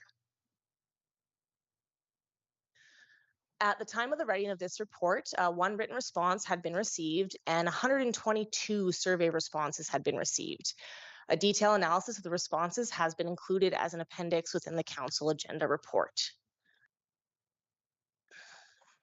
So the online survey that was posted on the City of Lacombe's website was posted during July and August of 2024. And as mentioned, in total, 122 responses were received. Comments of opposition included concerns about the neighborhood appearance, creating division among neighbors, availability of resources for enforcement, unsightliness, enforcement issues again, distraction to drivers and pedestrians, and a high potential for conflict.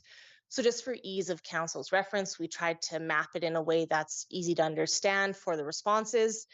There was 71% or 87 respondents that strongly disagreed with the proposed amendment. 6% or 7 respondents disagreed with the proposed amendments. 2% or 3 respondents were neutral. 4% or 5 respondents agreed with the proposed amendments, and 16% or 19 respondents strongly agreed with the proposed amendments. Comments of support on the survey included allowing freedom of speech, messages of support should be allowed, but personal attack signs should not, and residents should be able to do what they want with their property. And that's just the same pie graph over again. So in summary, responses received during the public consultation period were largely in opposition to the proposed amendment. Personal messaging signs are not permitted within Lacoma's municipal comparators at this time. And the proposed amendment could create issues surrounding freedom of speech and or attempting to regulate the message versus the structure itself. So staff recommendation for bylaw 400.56 is that council decline second reading of bylaw 400.56 as amended. That concludes my presentation, and I'm open to any questions you may have. Thank you. Thank you. Certainly not a time for discussion, but if there's any questions with any of those items.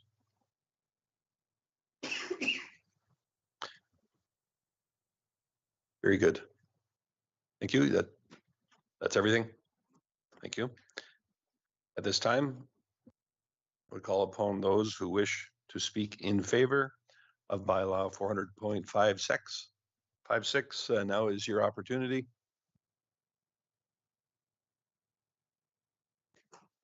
Second call for those who wish to speak in favor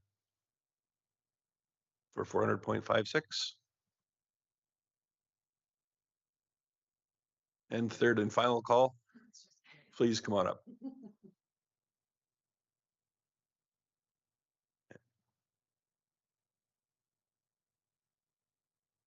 Thank you. I'll just remind you to turn the microphone on for the benefit of those watching at home and in the gallery. Thank you. Good. Can you hear me? Fabulous. My name is Miss Hubert. I moved here actually in January, and this actually kind of was really awesome to see this. I like the idea of this. The only thing I would ask is, I know it's a temporary sign, but consider how long that sign is on there, because it doesn't really stipulate how long the sign is on there. But I agree that this is important because it does cause cluttering, because you see that they over time wilter and then they're all over everybody's property and that. And then I guess my other thought is the size of it. It was kind of funny. It said 300 millimeters. And I was like, that's almost close to 2 feet. Why don't you just say 310, right? So it's like 2 feet. So why 300? But that was kind of weird. So that was probably it. But I do really like this idea because it has control for people being responsible for what's on their property. So yeah, I just thought I'd give my little 2 cents. Thank you. Thanks. We appreciate that. And just so that we're not confused, the proposed signage, I believe, was laid out at 600 millimeters by 600 millimeters. 600?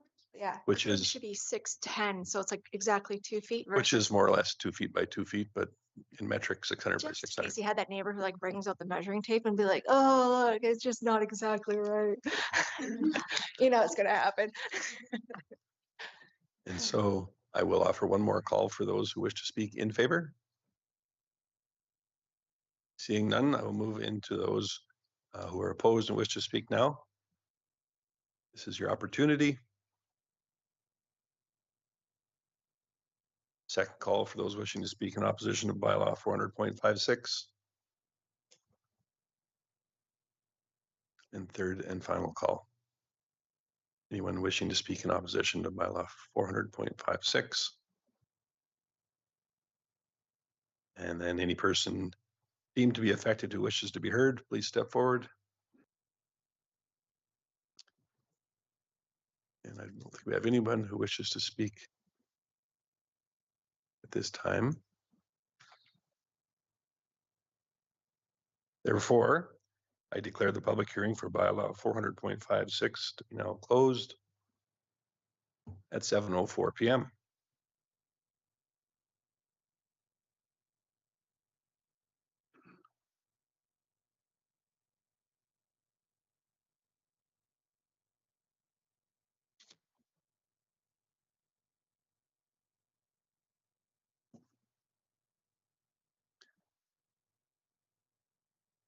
And I would ask our 2 members of administration to come back up to the table up front here, and we will proceed with our requests for decision. Category 6, item 6.1.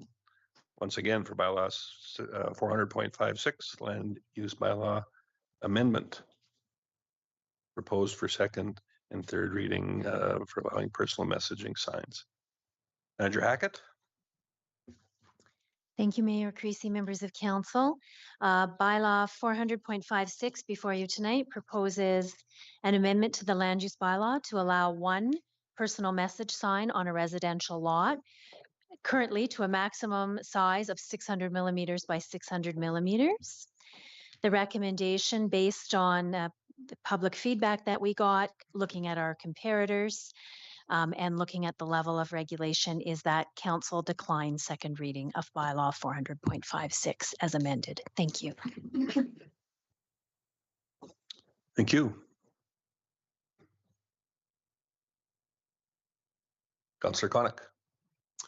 Thank you, Mayor Creasy. I will take the first opportunity to speak to this as I was the mover of the motion. A couple of things I just wanted to bring, for those that might be watching at home or those in the gallery, I just wanted to bring some context as to why I brought forth the notice motion. And the reasons are twofold. One, we had an individual not far from here put a very large sign on their front lawn, 4 feet by 8 feet, a sheet of plywood, that expressed a number of opinions, fairly harmless opinions, but a number of opinions. I think the city at that time was, and by city I mean administration and council, were a little taken aback by the size of the sign and didn't know actually how to properly respond.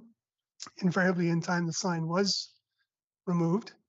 That particular gentleman did come to council and speak to his sign and made some compelling arguments about freedom of speech and so forth. So I thought, you know, why not bring forth an honest motion that would allow this individual, anyone for that matter, to put up a very small sign, not 4 feet by 8 feet, but a smaller sign that could express some opinions if they so choose. The second reason is that we do have a number of innocuous, harmless signs throughout the community now. Some examples were shown there earlier that say, you know, support public education or rather protect public education and support our nurses or something to that effect. And that's actually not allowed. And whereas if we brought forth this bylaw, that would allow those signs to actually take place and to be in the community. So that's the context. I just wanted to bring that context for those who may watch this online later as to why. So anyways, we got terrific survey responses, lots of feedback. A lot of it was in opposition, so that's fair, and that's why we do these things, to get that feedback. To be honest with you, after reading through all the comments and stuff, I probably won't support second reading. I think overwhelmingly you can't really ignore that feedback to say, oh well, we'll just push ahead, but because overwhelmingly people just seem to be opposed to the idea. But I did have one comment and 2 questions for administration. One, the first comment is that the motion itself, I know we do this very rarely, but Robert's rule says the motion should be in the positive. So I would suggest that the motion should actually say that we give second reading, and then if you don't want it to go ahead, then vote against. But that's neither here nor there, I suppose. But my 2 comments are: one, do we have a process in place right now, in light of what's occurred, that should someone put up another large sign like that, then we can have it removed more promptly than the first rendition?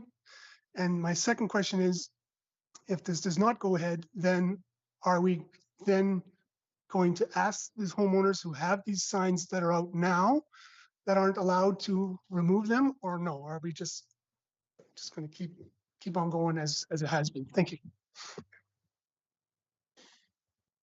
CEO Gotti. So to the first question, yes, we do have a process in place that's been developed since dealing with it the first time.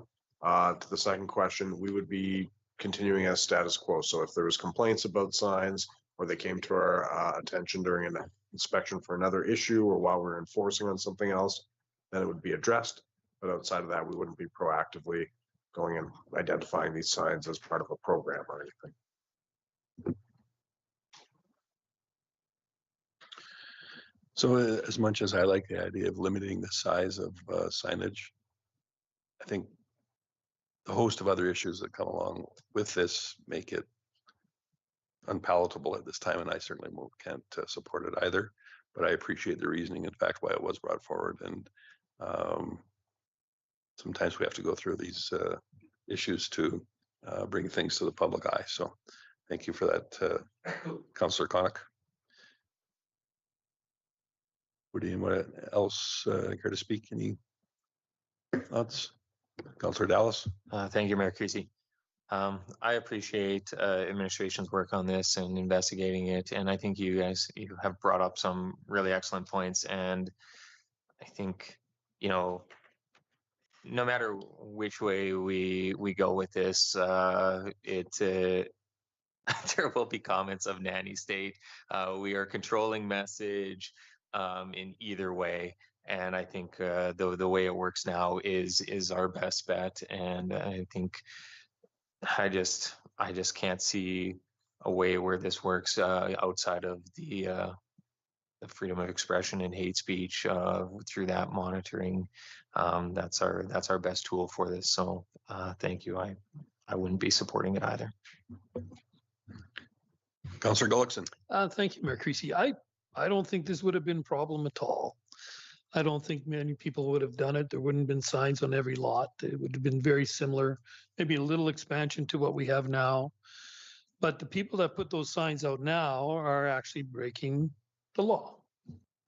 So I kind of felt that this was going to be a good thing to bring those people or give them the opportunity to express themselves the way they want to. So I was in favor of this, but obviously I'm going to be voted down. But I thought it was a good idea and to give those people an opportunity to have their signs legally represent their feelings. Councillor Connick. Nothing, Mayor Creasy. I was just going to put forth the notice of motion that council gives second reading to bylaw 400.56 as amended.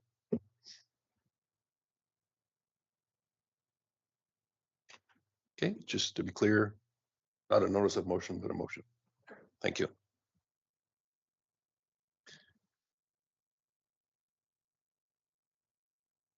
Anyone else?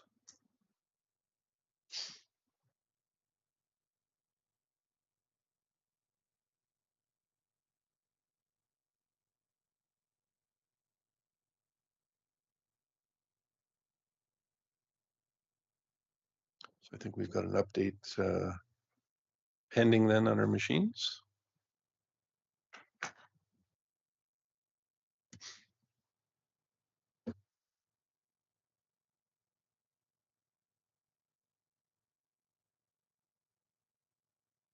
Second reading, correct? Yes. Okay. Very good. On your machines is the motion that council gives second reading of bylaw 400.56 as amended. Please go ahead and vote.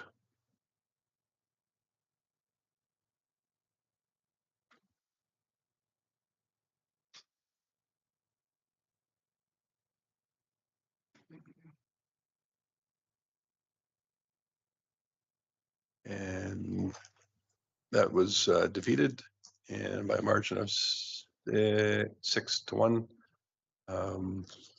Councillor Gullickson, thank you.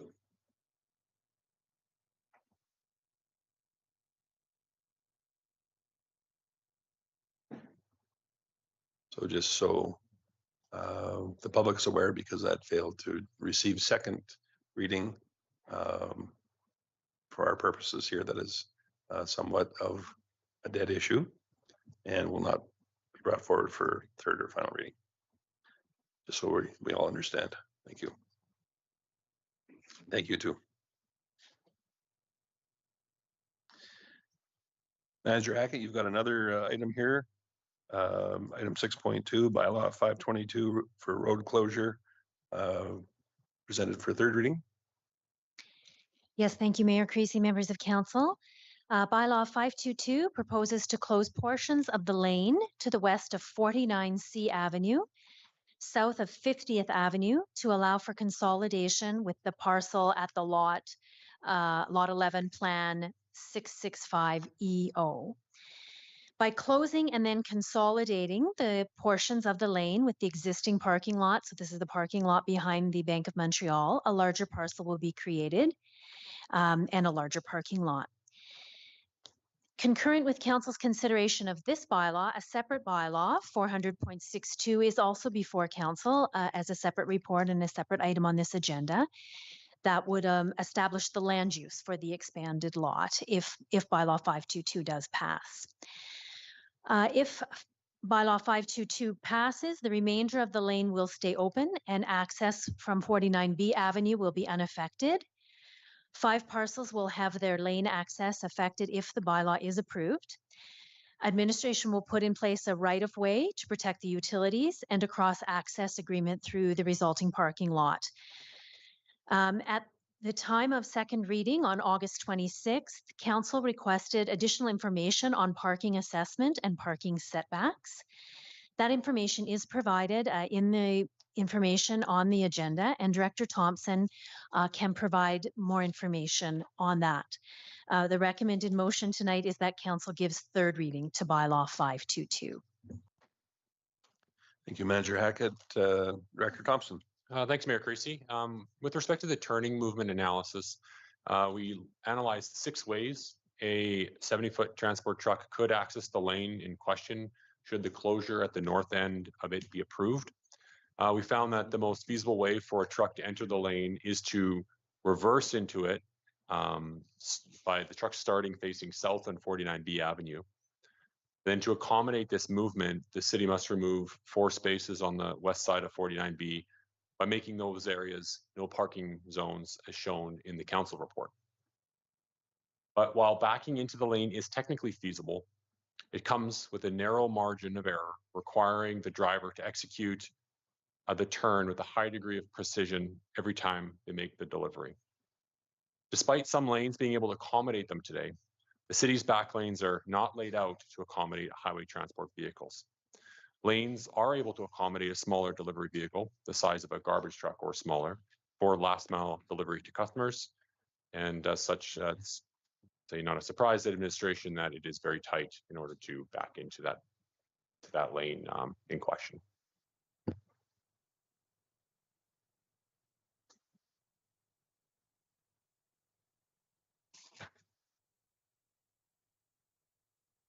Director Thompson, so was there some other backup methodology there that was going to be considered, or just that one? Or it was reference to attachment B?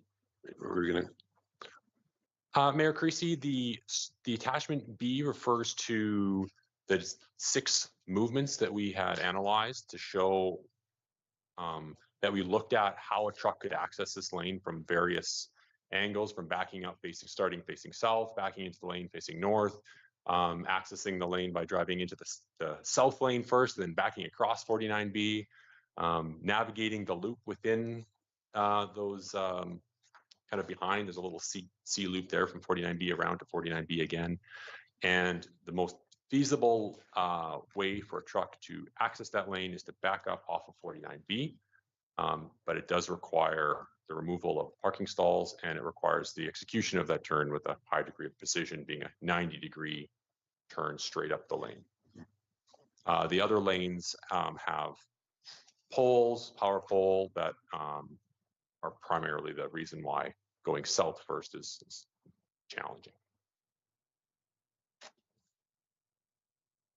And so this was additional information that was requested by council, and so it's being provided to aid council's decision making tonight regarding the bylaw. Thank you. CEO Gowdy. Thank you, Mayor Creasy. I think that what the information demonstrated to us is that it is really unlikely that a delivery company is going to ask their drivers to do those movements. Given how difficult they are very likely going to say, we're not able to make those deliveries as we have with the highway transport vehicle. You're going to have to use a different vehicle to achieve rear access deliveries.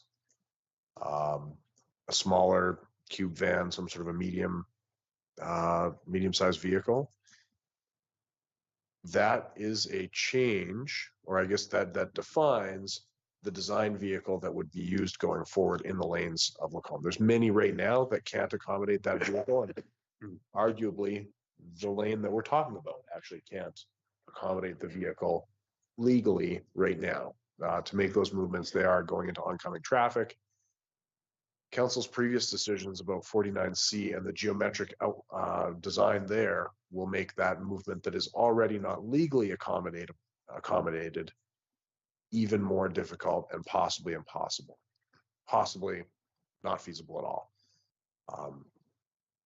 So we want to bring to your attention that this decision would make delivery to the rear of those properties with the existing transport trucks, in our opinion, unfeasible. However, your decisions already about some of the upgrades to 49C also have that impact. Thank you. Councillor Konik. Thank you, Mayor Christie. So as part of this, then, if we were to give third reading to bylaw 522, will those parking stalls be removed as per the turning assessment or no? Well, is that a recommendation that comes out of this, or is that something in addition to the motion that has to be added? Because I think invariably, you can suggest all you want to a trucking company that they should use a different, like a body job or whatever, but they may still try it. And I think there are drivers who could do this. I think they could do it quite well. So, but I'm just wondering then if this goes forward, will those stalls be removed, or is that something that we have to request in the body of the motion to make sure it's done? That is a great question. I think we hadn't actually talked about it. I would say for clarity, including direction to remove those parking stalls would be the clearest if that is the desire. Councillor Ross. Thank you, Mayor Creasy. So they're making the turn now. We already have a design of the possibly a 49B is flat iron, right? It's B, 49B, C, sorry, getting mixed up. I guess one question is, there's 22 parking spots currently now under angle parking on Bank of Montreal, and it's been there since I could ever remember.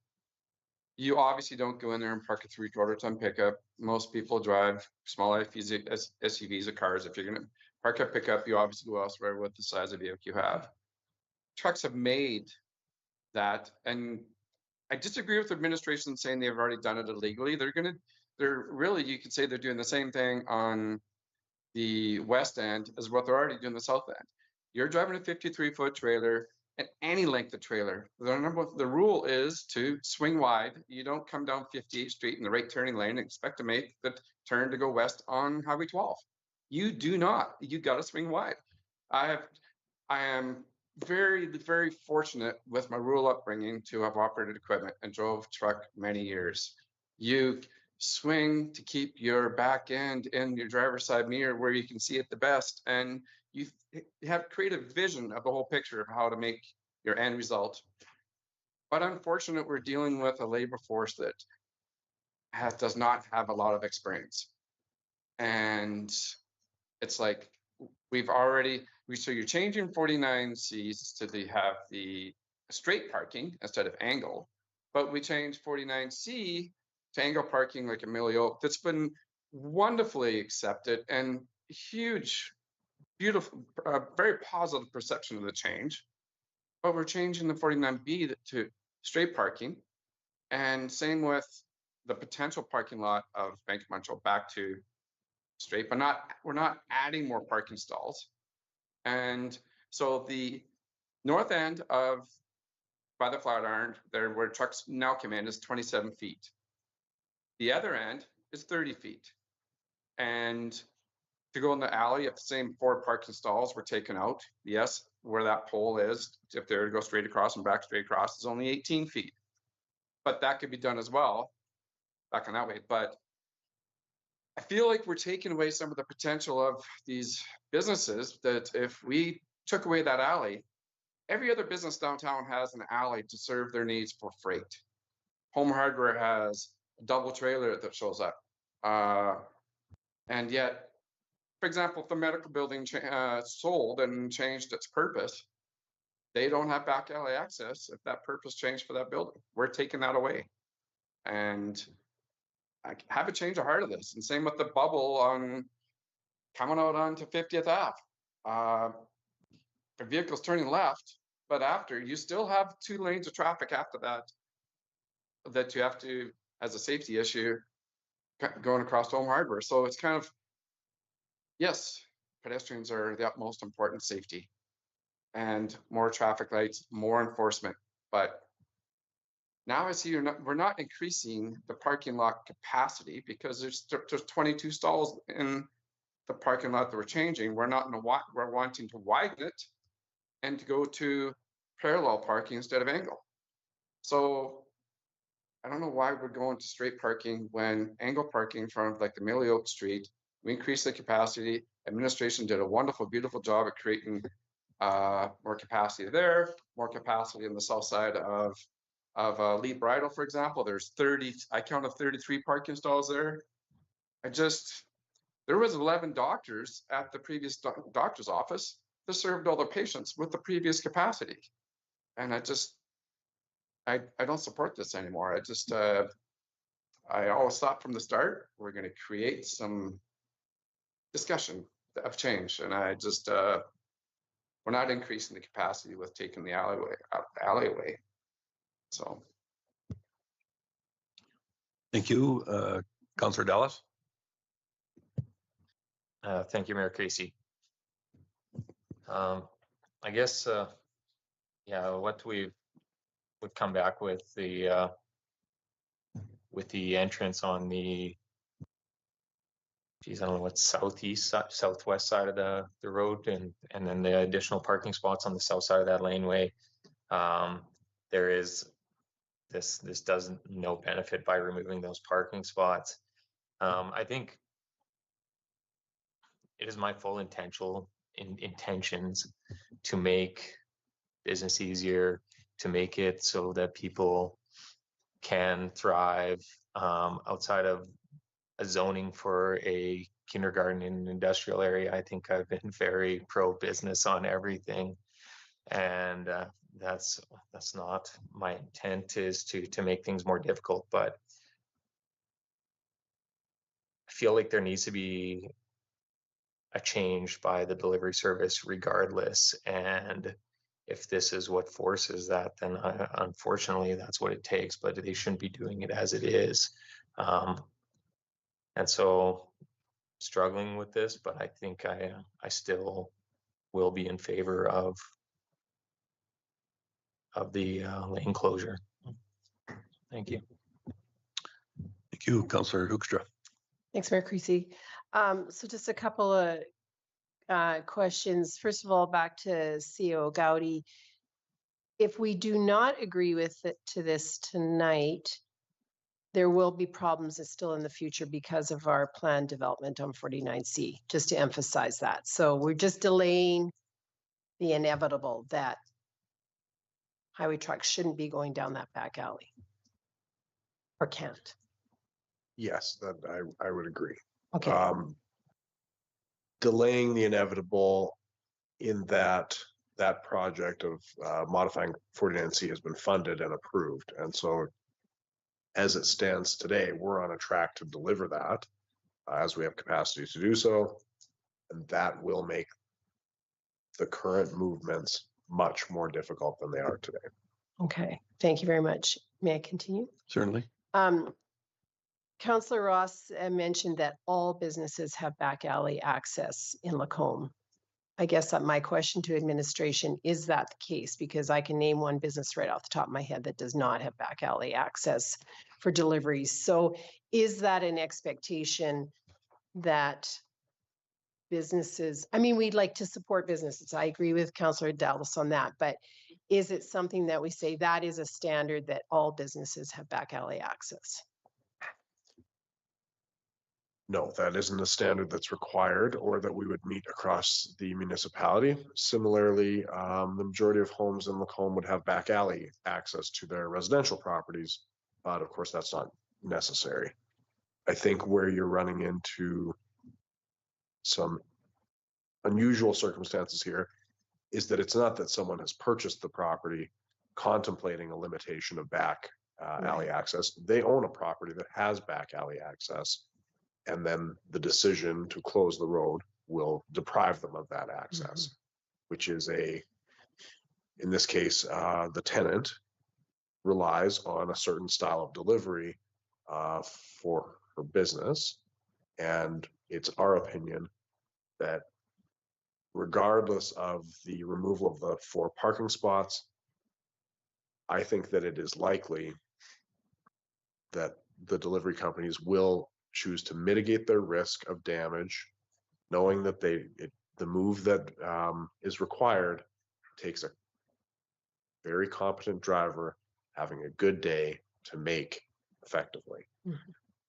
I think after a few incidents, it's likely that the delivery company would say, well, I'm not risking my trailers hitting buildings anymore. You're going to have to, the business owner would have to pay more money to accommodate a different style of delivery. That's our expectation. Thank you. Yeah, continue. I guess my, I too am pro-business. I'm pro supporting efforts in our town to have stores and businesses here. But we also know that the person who, or the company that was for this change is also pro-business. So we as council always need to look at kind of the bigger picture.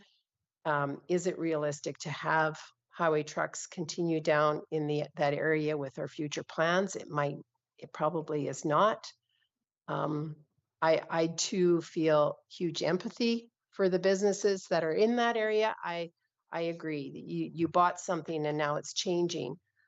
And that's difficult to deal with. I find this is a very difficult decision, but thank you for answering my questions. Thank you. Like many of you, I struggled with this. I have a hard time realizing the benefit for the costs that involved in cost. There's far more cost than just dollars and cents here. It really made me re-examine the overall philosophy of what we're trying to accomplish with the 49C closure. And for me, I just can't wrap my head around this being a tremendous benefit for our community. And this is just one more downstream ramification of that decision, in my opinion. So I don't believe that I'm able to support it. And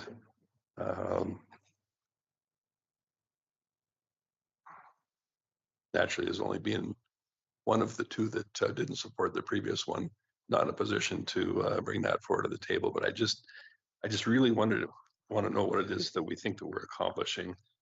Initially, we thought that we were going to realize some substantially greater parking area and perhaps some more efficient traffic flow. And I really fail to realize how this has accomplished either of those. And in some instance, I think maybe it's perhaps the other direction.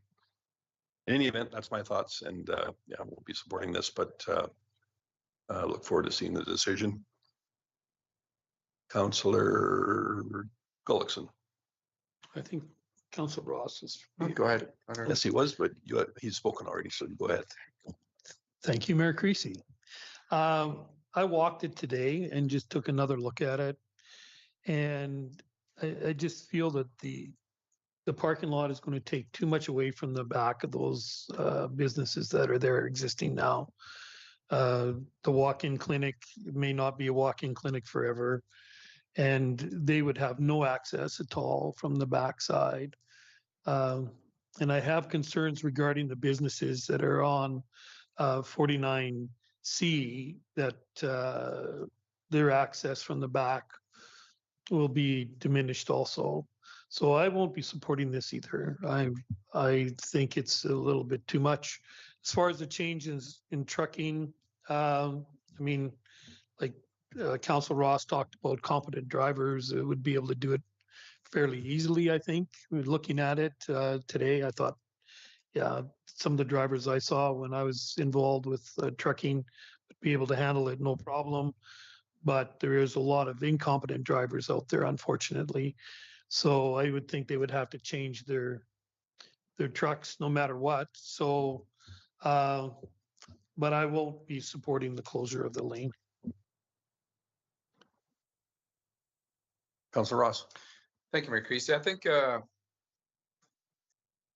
approving probably the design and without knowing the consequences of taking away this alley, I think the design and I think business influence and the conversations with the businesses would have been different had they known the back alley would have been considered to be closing. I've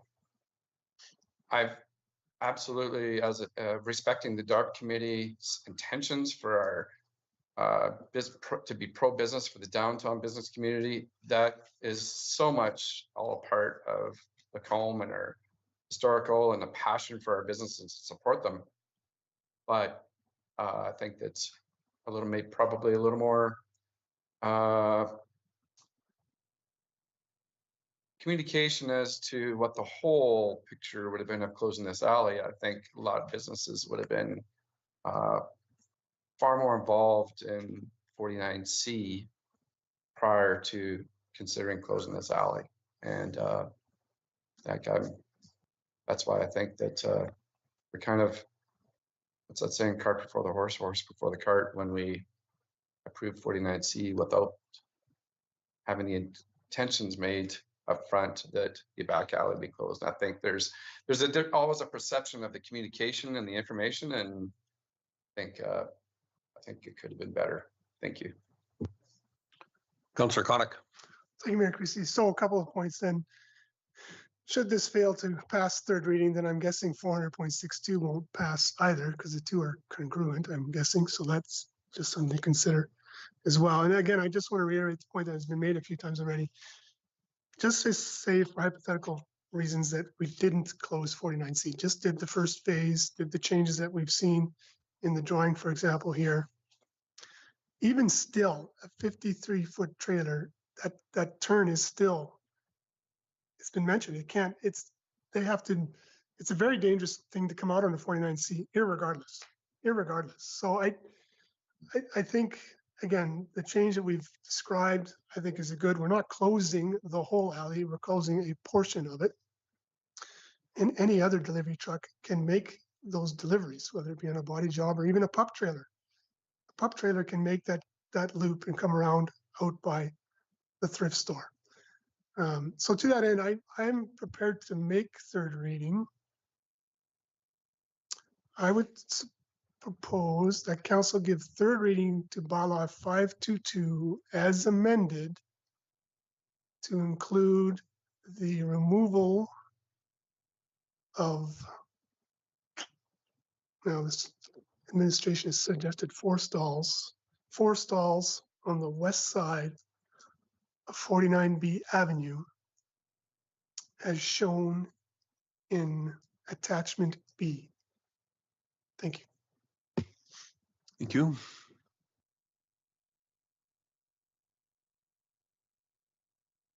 Councillor Dallas. Thank you, Mayor Creasy. So I apologize. So the remainder of that motion remains the same with the addition of removing those four stalls. And so I guess now I sit in a weird situation where I'm not interested in supporting the removal of the four stalls, but I am interested in supporting the main part of that motion. And so I guess are you considering an amendment? I would love to do that again to see how we make it work tonight. But yes, I would like to have the amendment to that motion to remove the to remove the removal of four stalls. Well, at this point in time, that motion has been not read in the record by myself or administration. So the mover certainly has that option available should you choose to do so. Or you can make a formal amendment, your choice. Well, then I will make a formal amendment to exclude the removal of 4 stalls from the original motion. Yeah. Thank you. We will give our IT crew, Mr. Tomnick, a moment to readjust for that amending motion, which has to come prior to the main motion, as we all know. Is there any discussion on the amending motion at this point in time? Councillor Ross. Just kind of want to maybe add one more comment. Some of these freight trucks don't just come from Rosenau, Red Deer, or Manitoulin. They come from Calgary and have other further stops. So closing it off, I'd like to have the idea of smaller trucks for specific deliveries. It's just the distance they're coming from specific farther distance warehouses doesn't serve the purpose. Thank you. Councillor Koch. Well, then further to Councillor Ross's comments, that's why we need to remove those stalls. Because invariably, I still think the big trucks will come. If you remove those stalls, they can back in there. I'm confident they can make that corner. Put me in a tractor trailer and I'll do it. I'll show you.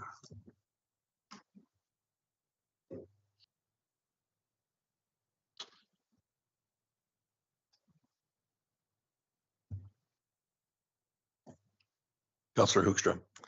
Thanks, Mayor Creasy. I guess the public listening to this would really wonder, we are removing parking stalls to create parking stalls. Does that not seem a bit odd?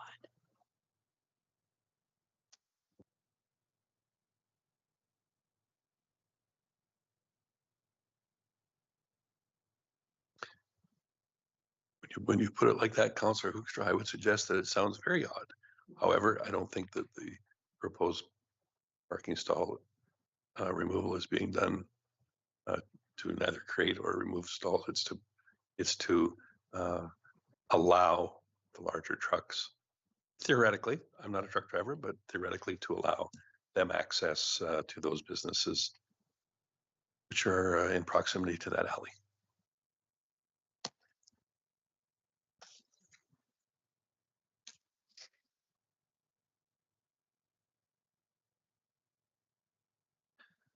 So I believe your machines now before us are an amending motion that reads, the council amend main motion to exclude the wording to include the removal of 4 stalls west of 49B Avenue as shown in attachment B.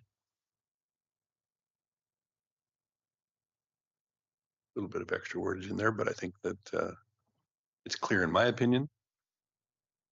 Councillor Dallas, are you okay with that wording? Yes, I appreciate the extra clarity. Very good. Any additional comments with respect to the amending motion? And please go ahead and vote.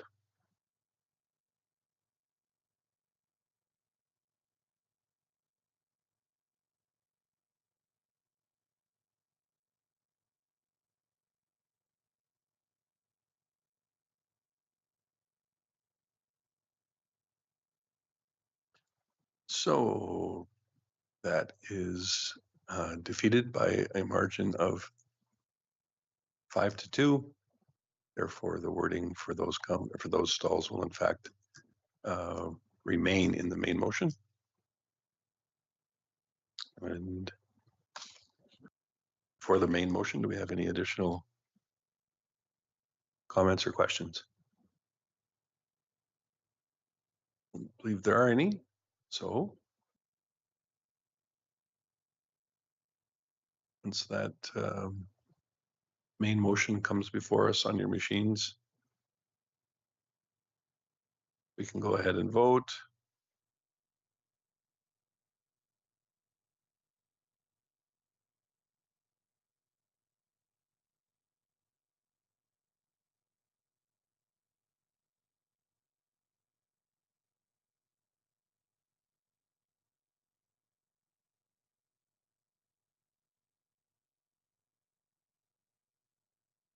Okay.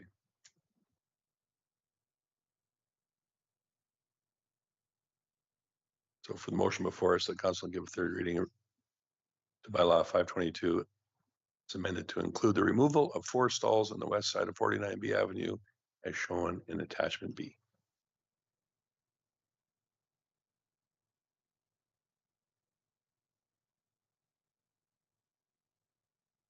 That is before us. Please go ahead and vote.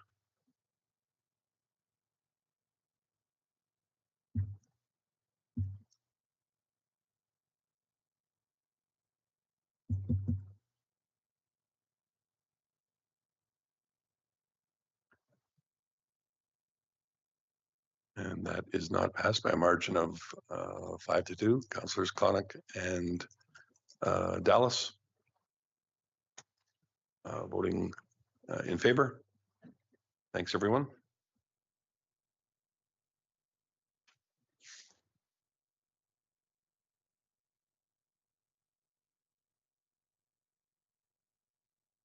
Manager Hackett, I see you're ready to go there for item 6.3, bylaw 400.62 for direct control District 3 before us for third reading.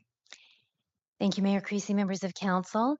Bylaw 400.62 is linked to bylaw 522 that council was just discussing.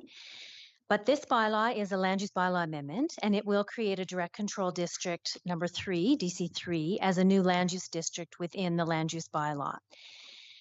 The second part of it is it proposes to rezone lot 11, plan 665EO, which is an existing parking lot.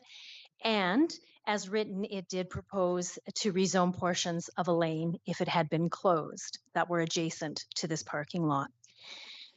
So in addition to establishing the new direct control district with only one use, the parking facility, it would apply this DC3 district to these 2 parcels and delegate authority to the development officer to act as the approval authority. As written, bylaw 400.62 was dependent on bylaw 522 passing. Since that bylaw has failed, council cannot consider the bylaw as written because the application has changed. So council can direct staff to adjust the bylaw and return to council to strictly adopt the DC3 district in the bylaw, and then we have it as a direct control district if it's ever needed in the future.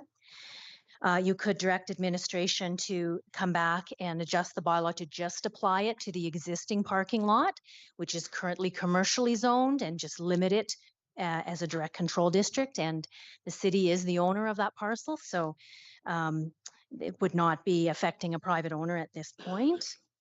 The public hearing has been held and closed, and so it would not need a second public hearing.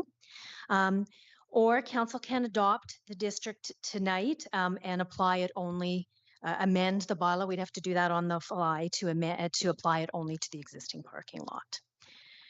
So, or just do nothing, and as long as we bring it back within 2 years, the bylaw would still be in place. After 2 years, the bylaw would cease to exist. So that's your options on the fly tonight. Thank you. Appreciate that, Manager Hackett. A lot of pieces to this wheel, and I appreciate the options of perhaps doing nothing at this time and just giving things a chance to settle out. I don't know if everybody's had a chance to perhaps think of all the or weigh the pros and cons, the advantages and disadvantages of in fact having that area as a direct control or not, given that its perimeter is obviously changed. Or will not change, maybe is a better way to put it. But that is certainly within the purview of council if they choose to consider it. Councillor Dallas. Thank you, Mayor Creasy. This is, I'm not sure if anyone else has, but my first opportunity where one bylaw was related to another and seeing it happen like this. So certainly a unique opportunity. I think this is more just public facing than where I actually want to go with this, but thank you to the residents and business operators in that area for coming forward and speaking and bringing forward valid points in all directions. And thank you to administration for the amount of work that went into all the aspects of this. And I guess we'll see where the future takes us. And I know this can be very taxing on relationships for council with the public, for administration with the public. And I think, you know, nobody ever wakes up and just really wants a hard day. And so I think you guys get your fair share of those. So thank you. When it comes to this, I guess I'm just not interested in anything happening with it right now and just leaving it for the future. So that's my intent. Thank you. Appreciate that, Councillor Dallas. I think that there has been a tremendous amount of effort, actually, and expense, I think it's fair to say, that's went into this program here. And I appreciate administration sticking with it and bringing us as clear and concise as information and following the direction this council has given.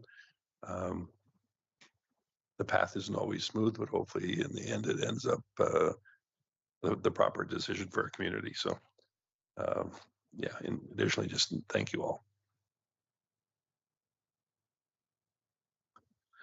Coordinator Bellabonum, item 6.4 is bylaw 459.1, the council code of conduct amendment before us this evening for third reading. Thank you, Mayor Christine Council. This evening, administration is proposing bylaw 459.1 for third reading, an amendment to the council's code of conduct bylaw 459 with 2 key changes. Inclusion of members appointed by council to commissions, boards, and committees, an introduction of an annual sign-off requirement for a statement of the council code of conduct. The proposed amendments aim to reinforce our governance framework, ensuring that council-appointed members and elected officials maintain the highest ethical standards. I'm happy to answer any questions you may have. Thank you for that.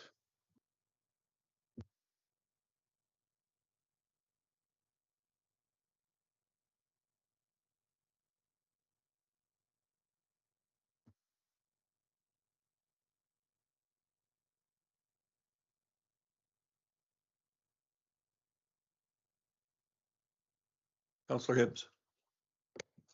Thank you, Mayor Creasy. As this is obviously something that's of personal interest to me, I love policy. I would like to move that council give third reading to bylaw 459.1 as presented. Thank you. Councillor Hoekstra. Thanks, Mayor Creasy. My apologies that I wasn't at last meeting, but the question was asked, but I did not, I watched the meeting. I didn't really understand the answer. So this Schedule A, the statement that we need to sign, I guess I'm curious why there isn't a statement that then boards and commission members need to sign that's slightly different than ours, because as was pointed out at the last meeting, number 9 does not apply to a commission member. So I was just curious, wouldn't there be clarity around almost an identical statement, but not the same? Does that make sense? It certainly does. I think we need to keep in mind that this is for the council code of conduct. However, fair enough question that I don't know if Coordinator Bellabonum is prepared to answer that or not, but please go ahead if you can. Thank you, Mayor Creasy. Yes, Councillor Hoekstra, the statement of the code of conduct is for council to sign off at the annual meeting. The members of the commissions, boards, and commissions, they do sign an oath of office when they start their term. So the oath of office wording would include that they are to refer to the code of conduct, the council code of conduct as well. So that's what they would sign.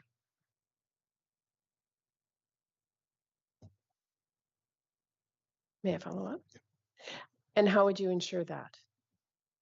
Like where's the copy of that oath that is going to assure that they are going to refer to the code of conduct? Thank you. Councillor Hoekstra, your answer to the question is when the mayor sends his letters to the appointed members, when they're newly appointed, a copy of this oath of office is sent with their letter, as well as a copy sent to the liaison to that board or commission or committee. And they make sure at the first meeting that those are signed. Satisfied with that answer, Councillor Hoekstra?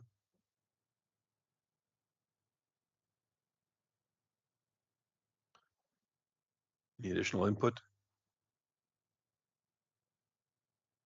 Very again, with respect to the motion before us that council give third reading to bylaw 459.1 as presented, please go ahead and vote.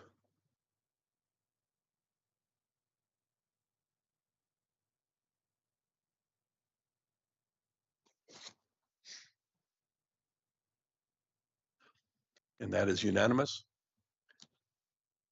I think we need to acknowledge that there are some communities when the vote may not be similar to that.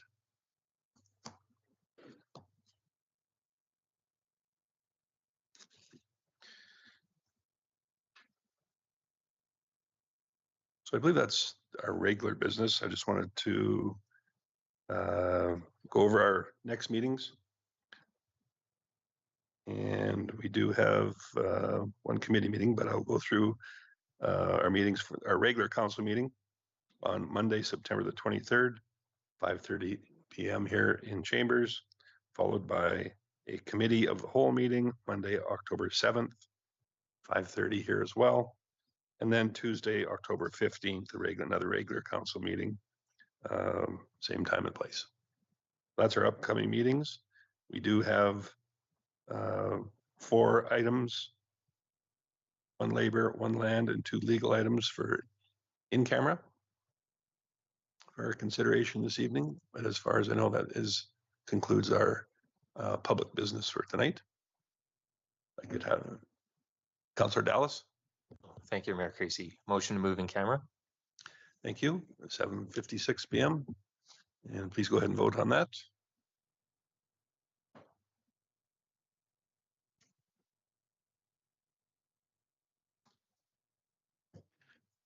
We've only got an hour for in-camera stuff, unless there's another motion coming at us, so.